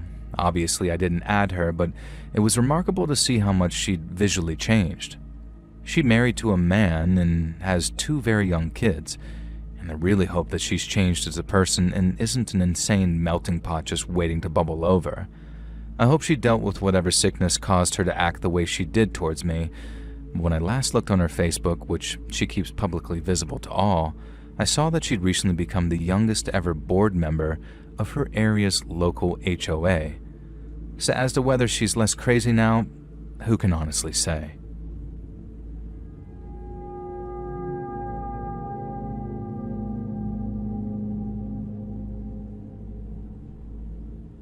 This is a pretty messed up story about something that happened to me in the late 2000s. This is the first time I put it all down on paper, even though I've shared this story privately a lot, so please bear with me. In the fall of 2008, I was in my senior year of high school in a small town near Atlanta. I just turned 18 and was a typical outgoing girl, I guess. Nothing really remarkable about me. I was just normal. I did gymnastics, I was dating a football player, not the team captain, but a solid player, and we weren't on track to be prom king and queen, but we were pretty popular and friendly kids. And I wasn't a beauty queen, but I was happy with how I looked. I always imagined that you had to be a really extra special to get a hyper-obsessed, dangerous stalker, and I couldn't have been more wrong. And I guess that's why I didn't take it too seriously when it started. Friday, September 26th. That date is ingrained into my mind because I've had to repeat it so many times in retellings and reports, and that's the day it started. The day Logan Nelson added me to MySpace. I didn't recognize him, but I accepted his friend request right away. And I wasn't very picky back then, and online security was far from a concern for my stupid self. Oh hey, someone who wants to be your friend? So you click accept and get the thrill of number go up. Now, I knew from the outset that this Logan Nelson's profile wasn't him. It was MySpace Tom crudely photoshopped with Joker makeup. And I guess MySpace Tom has the Joker amused me, so I accepted Logan's friend request and thought nothing of it. Later, I got an alert about a post on my MySpace wall. It was from Logan. And he said something like, "Hey, seen you around school, you seem cool." And I just replied asking if we had any classes together. Now, he replied with a simple yes, which was unhelpful, so I stopped replying and went ahead with enjoying my weekend. Saturday was the last barbecue of the year with the family and my boyfriend Kyle's fam, and the weather would be turning soon, so it'd be a time to put the grill into storage for the winter. My Uncle Chris, Dad's brother, famously grilled a mean steak, and our barbecues would inevitably turn into large neighborhood events, with dozens of people coming and going throughout the afternoon and evening. Towards the end of the night, when the various kids in attendance had settled down and things were a bit quieter, Kyle came up to me and asked who Logan was. I didn't immediately remember the guy who added me to MySpace, so I asked for some context, and Kyle let me in inside and showed me a note stuck to the refrigerator with a magnet, and it said, "Hey Sandy, you look great today. Good enough to eat. Logan." Creepy. So I remembered Logan Nelson from MySpace and told Kyle about him, and we tried to work out who Logan Nelson was and if we'd seen him at the barbecue. Now, Kyle eventually figured out that Logan could be this quiet, unassuming kid who had a few classes with us. He dropped by the barbecue at some time in the evening, Kyle said. This kid, if I was thinking of the right guy, was a band geek type. Certainly didn't strike me as the type of guy to leave a smutty message on my family refrigerator. And that night I posted on his MySpace wall asking if he'd left the message. And his reply was, "Well, yeah, you like it?" I didn't say yes or no, but asked if he was Logan from Chem in Spanish. "Lol, yeah," came the response. Mystery solved. Strange, creepy, and annoying, but solved. Kyle and I confronted Logan the next time we had class together. Logan was absolutely baffled and said he'd never put anything on the refrigerator. Kyle kind of got up in his face, and I swear Logan was about to piss himself. He had been at the barbecue but swore he hadn't stuck a note on the refrigerator, wasn't interested in me like that, quote-unquote, and anyway, his name was Logan Baumgartner, not Logan Nelson. Kyle wasn't so sure, so I managed to talk him down, which is lucky because I think he was about ready to pound Logan Baumgartner into the dirt. And that evening when I came home from school, Dad and Uncle Chris were watching the game. I asked Dad if he'd seen anyone come into the house during the barbecue, and the house was typically out of bounds during our BBQs except for people using the bathroom, so people went in and out but wouldn't linger. Dad couldn't recall seeing anyone in particular, but Chris said Kyle and a couple of his buddies had been hanging around the kitchen. Obviously, Kyle hadn't seen anyone suspicious, but I called him later that night and asked if he could check with his buddies, or see if any of them recalled the note on the refrigerator to try and pinpoint exactly when it had been posted. I was beginning to feel like a crack detective, and then everything simply cracked. The next evening, Logan Nelson posted on my MySpace wall saying something about how he wanted to see my insides. Now anyways, this was pretty clear in a concise thread, so I told my dad and Uncle Chris. Now they were both absolutely fuming. Uncle Chris, who at the time was working night security, offered to swing by the house regularly on his off nights and keep an eye out for anyone suspicious. No less than 2 days later, while me and my family were blissfully asleep, Chris reported catching an intruder peeping into my bedroom window. He'd leaped out of the car and gave chase, but this black-clad figure had apparently given him the slip while leaping through neighbors' gardens and over back fences into their yards. Chris had returned to his car and sat outside our house for the rest of the night, until we were up and awake and he could let us know what had just happened. I didn't really understand why at the time, but we decided not to call the cops the first time, and I was told that Chris and Dad decided that it would be better if we just handled it ourselves. This didn't make me feel very safe, but they knew best. And by this point, I blocked Logan Nelson on MySpace, but I kept receiving dozens of spam requests. I'd also received random friend requests and abusive messages on every messenger program I used, and it was really starting to terrify me, this guy watching me from somewhere. What about the nights when Uncle Chris couldn't keep an eye on the house? This guy could be outside looking in, and maybe one day he'd break in and take things further. I expressed my fear to Dad and Uncle Chris and suggested again that we just call the cops. Dad was taking my side, but Uncle Chris said that he had 2 weeks vacation from work and would be able to monitor the house a lot better. Now he suggested that we could handle the guy our way, and this seemed to win Dad over. They'd always been those kind of brothers. The spam and abuse online kept coming. Different accounts every day, different threats to my email before I blocked each and every one, threats of violence and worse, and it was driving me nuts and making me feel so unsafe. I begged Dad again to call the cops, and he finally agreed. Unfortunately, my paranoid ass had been deleting most of the emails and messages from the stalker, but I kept the note from the refrigerator and a couple of the latest emails. Dad and I took them to the station that afternoon. The female cop I saw was really helpful and sympathetic. Unfortunately, she explained that there wasn't much they could do with what we had, but told us to keep collecting information and evidence. They did take the note away for processing, but we'd all handled it so there really wasn't much of a chance of finding fingerprints or anything. That night, I awoke to a loud commotion in the backyard. The clock read after 2 in the morning, and I grabbed a robe and covered myself and then looked out. Uncle Chris was standing in the back, yelling and waving some kind of bat. Dad and I rushed outside. Chris was out there with a neighbor hollering about an intruder. When he calmed down, he told us that he'd caught a figure in a hoodie peering through my bedroom window. He tried to sneak up on that intruder but startled him and the guy ran off again. Then the neighbor came out, saw Uncle Chris in the backyard, thought that he was an intruder, and began to threaten him. Eventually everyone calmed down and Chris was trying to get Dad and the neighbor to go canvassing the streets with him, but in the end, they decided the guy must be long gone. Now the next few days were hell. The online abuse ramped up, and it seemed like no matter how many accounts I blocked, a new one would message me, and now the abuse had become more targeted too. Very few people knew this, but in my sophomore year, I suffered from an eating disorder and even spent a few weeks in a clinic during the summer break.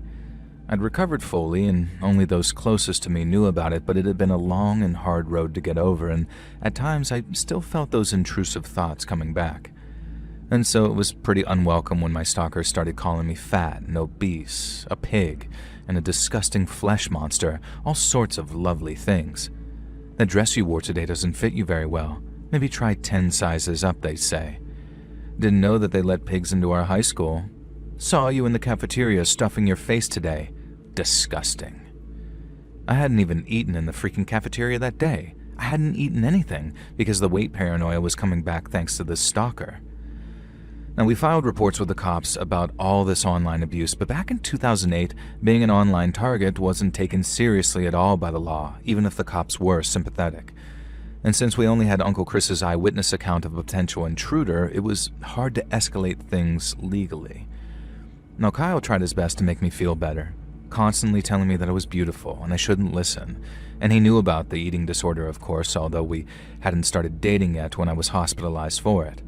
Kyle's attempts weren't really working, though, and I was falling back into the rabbit hole of hating myself. Now, one morning, I found a huge cake shoved into our mailbox. Flies were swarming around it, and the entire space in the mailbox was filled with disgusting cream frosting and stale baked goods.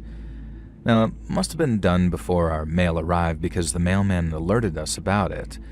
And that same day, I received a bunch of spam emails asking if I enjoyed the cake, with things like oink oink written in them and then photos of pigs.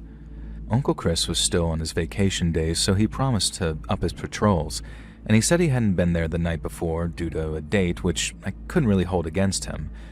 That night, though, every time I peeked out my window, I saw him sitting in his car, either reading or napping, and it did make me feel safer. But what a fool I was, as if anything was keeping me safe. Now, it was past 4 this time when I was woken up by a commotion. More than a commotion, actually. A rock came hurtling through my window, smashing the glass and sending a shard flying right past my leg and even cutting me slightly. I screamed and ran into the house. Mom and my siblings were already cowering in the living room and Dad was unlocking the gun cabinet. I'd completely forgotten my little sidearm in my bedroom safe, so much for that. And Dad ran outside, and against my mom's wishes, I followed him. Uncle Chris was out there again, and this time surrounded by a bunch of neighbors. Chris had a wild story to tell. He'd driven to the Piggly Wiggly to grab some snacks and got caught up chatting to the kid working the register. Now, Uncle Chris was kind of like that. He could somehow strike up a conversation with anyone, and so he drove back to his stakeout and caught a creeper staring into my window again. And without thinking, Uncle Chris said that he leaped out of his car, swiped up a rock, and hurled it at the intruder. He missed, of course, and that's what had smashed my window. Uncle Chris himself had actually thrown that rock. Of course, this drew the neighbors out again, and a few of the neighbor guys were scouring the area for that black-clad intruder that Uncle Chris described. Chris was really riled up, waving his gun around as he spoke, and Dad had to take him to one side and tell him to calm down before somebody got shot. He'd already thrown a rock through my bedroom window, which Dad was pissed at him about. It was impossible for any of us to get to sleep that night, and not really worth trying as the sun would soon be up. Now, my younger siblings did go back to bed, so did my mom, but Dad, Uncle Chris, and I sat in the kitchen just drinking coffee, and I thought that we were waiting for the cops to arrive, but apparently I was wrong. And that's when Uncle Chris dropped a bombshell. He said that he couldn't be sure. He stressed this over and over again, but he wanted to tell me just in case. He said that when he threw the rock, that peeping Tom had turned and his mask had slipped, and Chris had gotten a glimpse of a face that he was sure was Kyle. My boyfriend, Kyle. Kyle, my boyfriend, my stalker? Could it be? Now, I thought about it. None of the online abuse had come through exactly when I was with Kyle, and the note had been left on the refrigerator when Kyle was in and out of the house. Kyle knew about my eating disorder. But why? Why would Kyle, the guy I loved, do this to me? No, Uncle Chris had to be wrong. Kyle wouldn't have the time or energy to make all these fake accounts, do all this harassment, shove a cake into my mailbox. Uncle Chris could have seen any white, normal-looking teenage boy and jumped to conclusions, and Kyle wouldn't do this to me. I mean, he wouldn't, would he? Now, I didn't want to raise the issue with Kyle. I was still very insecure, and I was worried that even asking him about it might cause him to break up with me. It's dumb, I know, and Kyle must have been able to tell that I was distant with him, though, because he asked what was up between us when he called me on Friday night. And I just broke down and told him how bad I was feeling because of the stalker, how insecure and scared that I was, and I mentioned that I felt so unsafe at school, knowing that this guy was watching me from somewhere at every turn, and wanted to try to fish for any clues that Kyle might feel guilty. And that's when Kyle pointed out something interesting. He said something like, "Well, the stalker hasn't actually done anything at school, right?" And when I thought about it, he was right. All the harassment had taken place in and around my home, and I never received any anonymous notes in my locker, nothing slipped into my coat or bag during school. And the stalker had left a note in my home, filled the mailbox with cake, and been caught lurking around my bedroom window by Uncle Chris a couple of times. "There's no actual proof he goes to school with us," Kyle had said. And then I thought about the messages. They would be sent to my email, my MySpace profile, Friendster, etc., and I never really paid attention to when they were posted, just when I received them, which was after I returned home from school. I've been saving them for the police reports, so I went back and checked while on the phone with Kyle, and the messages that were timed or dated had all been posted at random times throughout the day, although never mid-morning. Whoever it was knew certain details, though, like what I'd worn to school some days, and then Kyle reminded me about other details that were wrong, like the time the stalker had given me crap for stuffing my face in the cafeteria when I hadn't even eaten my lunch in the cafeteria that day. And this revelation didn't make things better, though. If anything, it just widened the pool of suspects to an almost impossible size. Now, this really caused me to start panicking, and I broke down on the phone and started crying and hyperventilating. Kyle insisted that he was coming over there and then, and we lived across town, and it was nearly midnight, so I told him not to, but he was insistent. He wanted to check on me, so I hung up the phone and waited for him. I'm feeling good that I had a boyfriend who dropped everything on a Friday night to come and see me. I was checking my messages that night, hoping that something would come through while Kyle was on the drive over, proving that he wasn't the one sending the abuse. Now, by this point, I was pretty certain he wasn't, but the confirmation would have been nice. I got the confirmation that night, but not in the way that I could have ever expected. I was reading, I think, when the commotion sounded from outside. This was beginning to become a routine now. Yelling, shouting, and then a crash. I rushed to the window. Kyle was struggling with someone on the lawn. They were both rolling around out there, and neighbors were already beginning to emerge. I saw Dad step onto our lawn holding his shotgun. I ran outside. Dad had his shotgun trained on these two men, Kyle and Uncle Chris. Kyle had his hands held behind his head while Chris was shouting and ranting. "Shut up," Dad screamed at him. I was shocked to see this gun swing in Chris's direction, and I was even more shocked to hear what Kyle was saying. Kyle had pulled up around the corner outside of our cul-de-sac and walked around the block of my house to avoid waking my family. Now, by now it was nearly 1 a.m.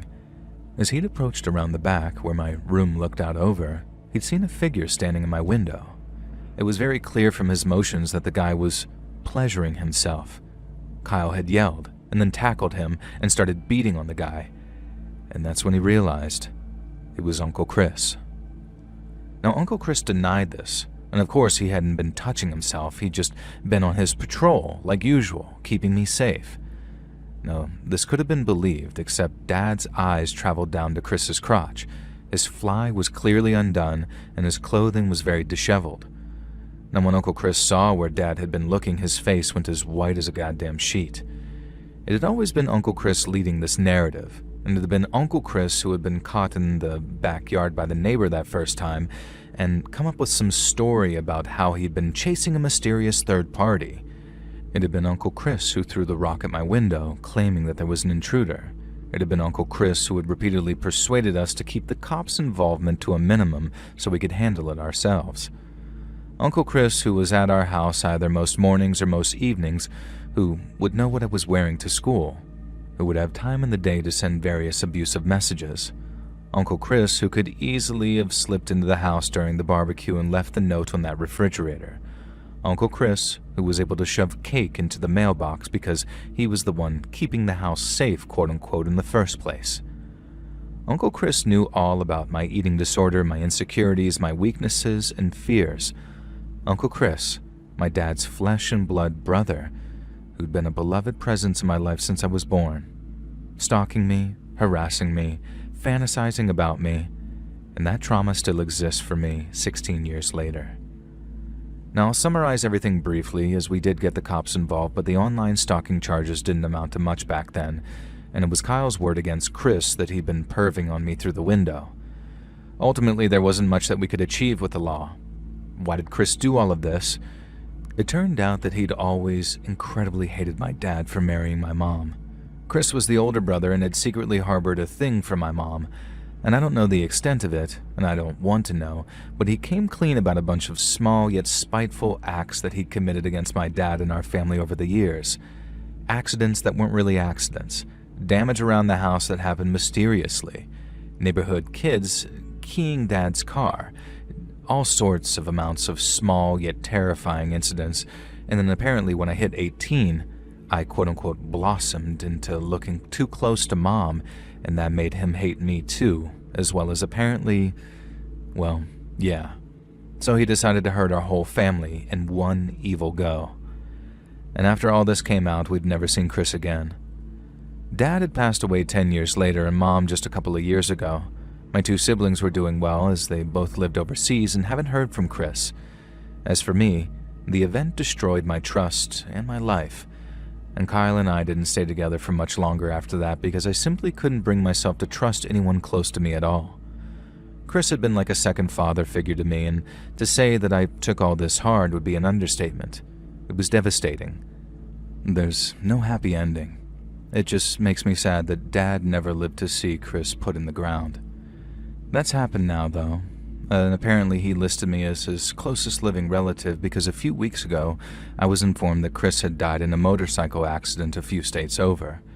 Apparently he was strung out on meth and showed signs of long-term addiction. I don't think I'll have any more involvement than being informed, but I'm glad to know that he's gone, and I hope it was painful. I have moved on, and I have a partner and family of my own, and I'm just very grateful that my kids can't grow up with a terrifying paternal uncle, because my husband is an only child.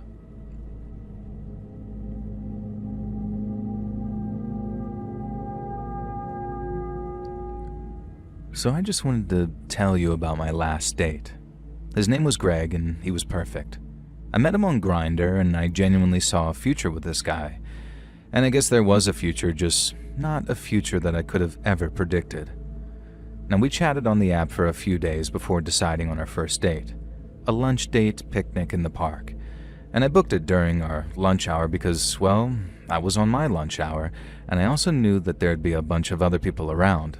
Always important for a first date or a first time meeting a new person. Now, I'm not really new to the dating game. I'm the type of guy who struggles to settle down. Well, not yet anyway, and not that I sleep around or have multiple people on the go at once. I'm just really picky and I get tired of people's idiosyncrasies very quick.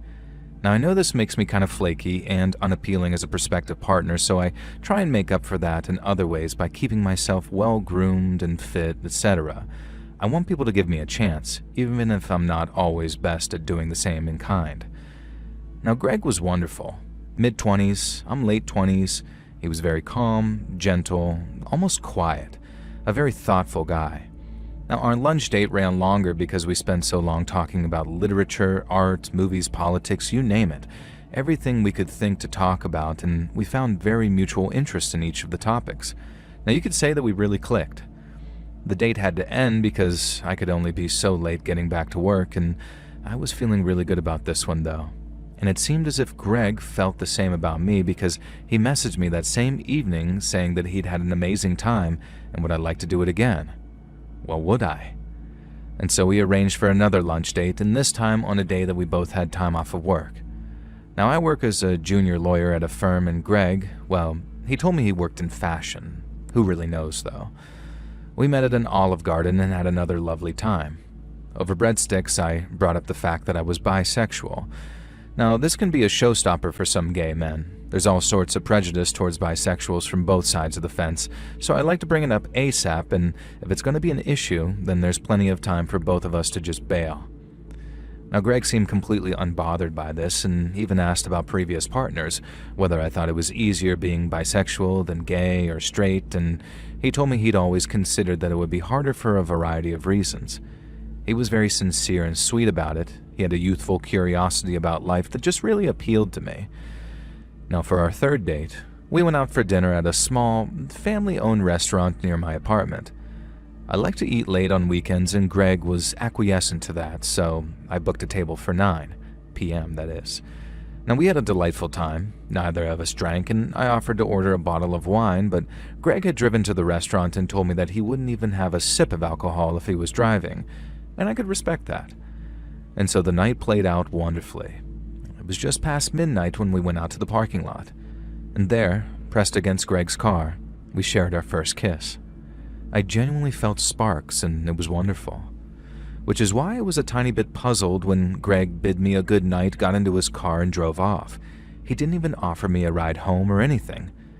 I've been planning to invite him in, actually. And still, it didn't get to me too much, though. The kiss had clearly been full of passion, and I don't think Greg had lost interest. He was probably trying to play it coy and hadn't quite landed it. And by the time I'd walked a few blocks, I'd convinced myself it was just that. And when he sent me a message a couple of minutes later thanking me for an amazing night and implying that next time it should be an overnighter, my fears were alleviated. At least, my fears about Greg. The route back from that restaurant was about a half-hour's walk through suburbs, but in between the restaurant and my suburb, there was a shortcut through a forest path that would save about 10 minutes of walking. Now, when I say forest, it was more of a public park, so it had sporadic lighting, and although I wouldn't recommend it at night, I felt comfortably safe as a fit late 20s guy who works out and feel like I can handle myself in a fight. Now, that didn't stop me from feeling jumpy when I kept hearing twigs cracking behind me, though. I'd walk a few feet and turn, and absolutely certain that I'd heard rustling in the undergrowth. I'd walk a bit more, and suddenly branches would swish and a stick crunches, spin around again, and nothing. That kind of thing. Was there a shadow lurking past the tree line? I couldn't be sure, and instead I just stuck my head down and kept on walking through those woods. I heard a crack. Oh, there's definitely somebody there, and I called out. "Hey, you got a problem, buddy?" It was a stupid thing to say, and all I got back was silence. Now, I stuck my hands in my pockets and just kept on walking. It was the middle of last summer, but a sudden chill had gone through my spine. There were these light patters of rain beginning to hit my overcoat. Perfect, I thought. I sped up, convincing my inner machismo that it was due to the rain, not the fear of being stalked. Now, thankfully, I exited the forest and began walking the few blocks to the small, single-story suburban house that I'd purchased from my parents when they moved to Florida. And I glanced around nervously over my shoulder and saw someone lingering under a streetlight. He wasn't looking in my direction, and he could have been anyone, but he hadn't been there when I walked past. And now it looks like he was standing still. I pretended to check my phone, keeping an eye on this guy, and I couldn't see his face, but he looked pretty built. Or maybe he was just wearing layers, it was hard to tell. My night vision isn't the best, and he was right under the street lamp. Now, the best thing to do, I decided, was just ignore him, but I did reach into my pocket and grip my keys as a sort of makeshift weapon. Now, 3 more times on the walk back, I became absolutely certain that I was being followed. Every time I'd whip around and nobody would be there, except I'd always see leaves fluttering as if they'd just been disturbed, or a bush seemed to be swaying as if someone had brushed past it, but I thought it was the wind. Now, one time again, I called out asking if anyone was following me, and the porch light of a nearby house flicked on. I wasn't sure if it was a motion sensor or whether I'd just woken somebody up, so I kept on going. Now, I finally arrived home. My car was sat in the driveway, and I could see that the living room light was on through the huge bay windows that looked into the front yard, and I let myself in with my key. "Honey, I'm home," I yelled. It was sort of a reoccurring joke, but I was also kind of trying to reassure myself. My roommate Meg, not her real name, but she does love Family Guy, was up and, as usual, was burning the midnight oil and working on her dissertation. And that was her excuse anyways, as she was really just wanting the details of my date. She knew that I'd really been digging this Greg guy, and she and her boyfriend Simon were really hoping that I'd find someone to settle down with. She asked how things went, and I'd said I'd tell her all about it. So we made some drinks and took it into the living room. I took the couch and Meg took the single-seater recliner, and we both put our cups on the table. I sort of leaned back satisfied, and then the front window exploded. Yeah, everything seemed to happen almost in slow motion. I briefly caught movement outside in that darkness, and then something hit the window, hard enough to send the glass shattering in an explosion of sparkling shards. No sooner had that happen than something distinctly man-sized bursting through the open, sending further explosions of glass around the room. Now this figure landed on his feet on our living room floor, shook himself like a goddamn dog shaking off water, shards of splintered glass flying everywhere, and me and Meg holding up our arms to protect our faces. This man screamed something indiscernible. Something like that, I don't even know, but I could hear dark, ragged breaths coming from him. Who was this? Some meth head here to rob us, I thought. Someone on bath salts, a neighbor, an Amazon delivery driver. All of these thoughts were bursting through my head in half a second. No. You already know who it is, right? It was Greg. And Greg gestured wildly at us with this tire iron that he just used to smash our front bay window in. "I effing knew it," he grunted again. I just stared at him in shock. Meg stared too, and of course she had no idea who he was at all, having only just seen him in 1 or 2 pictures on my phone. And here, he looked frantic and feral. I started to stand, but Greg swung that tire iron dangerously close to me, so I sat back down on the couch. "I knew it," he said. "I knew you were married. I could see a pale band on your ring finger. You were hiding your wedding ring." This was, of course, complete nonsense. I'm not married and never have been. Whatever kind of paranoia Greg had about dating a married man, he must have projected it so hard onto me that he saw a clue that wasn't even there. "So this is Greg. Greg, this is my roommate Meg."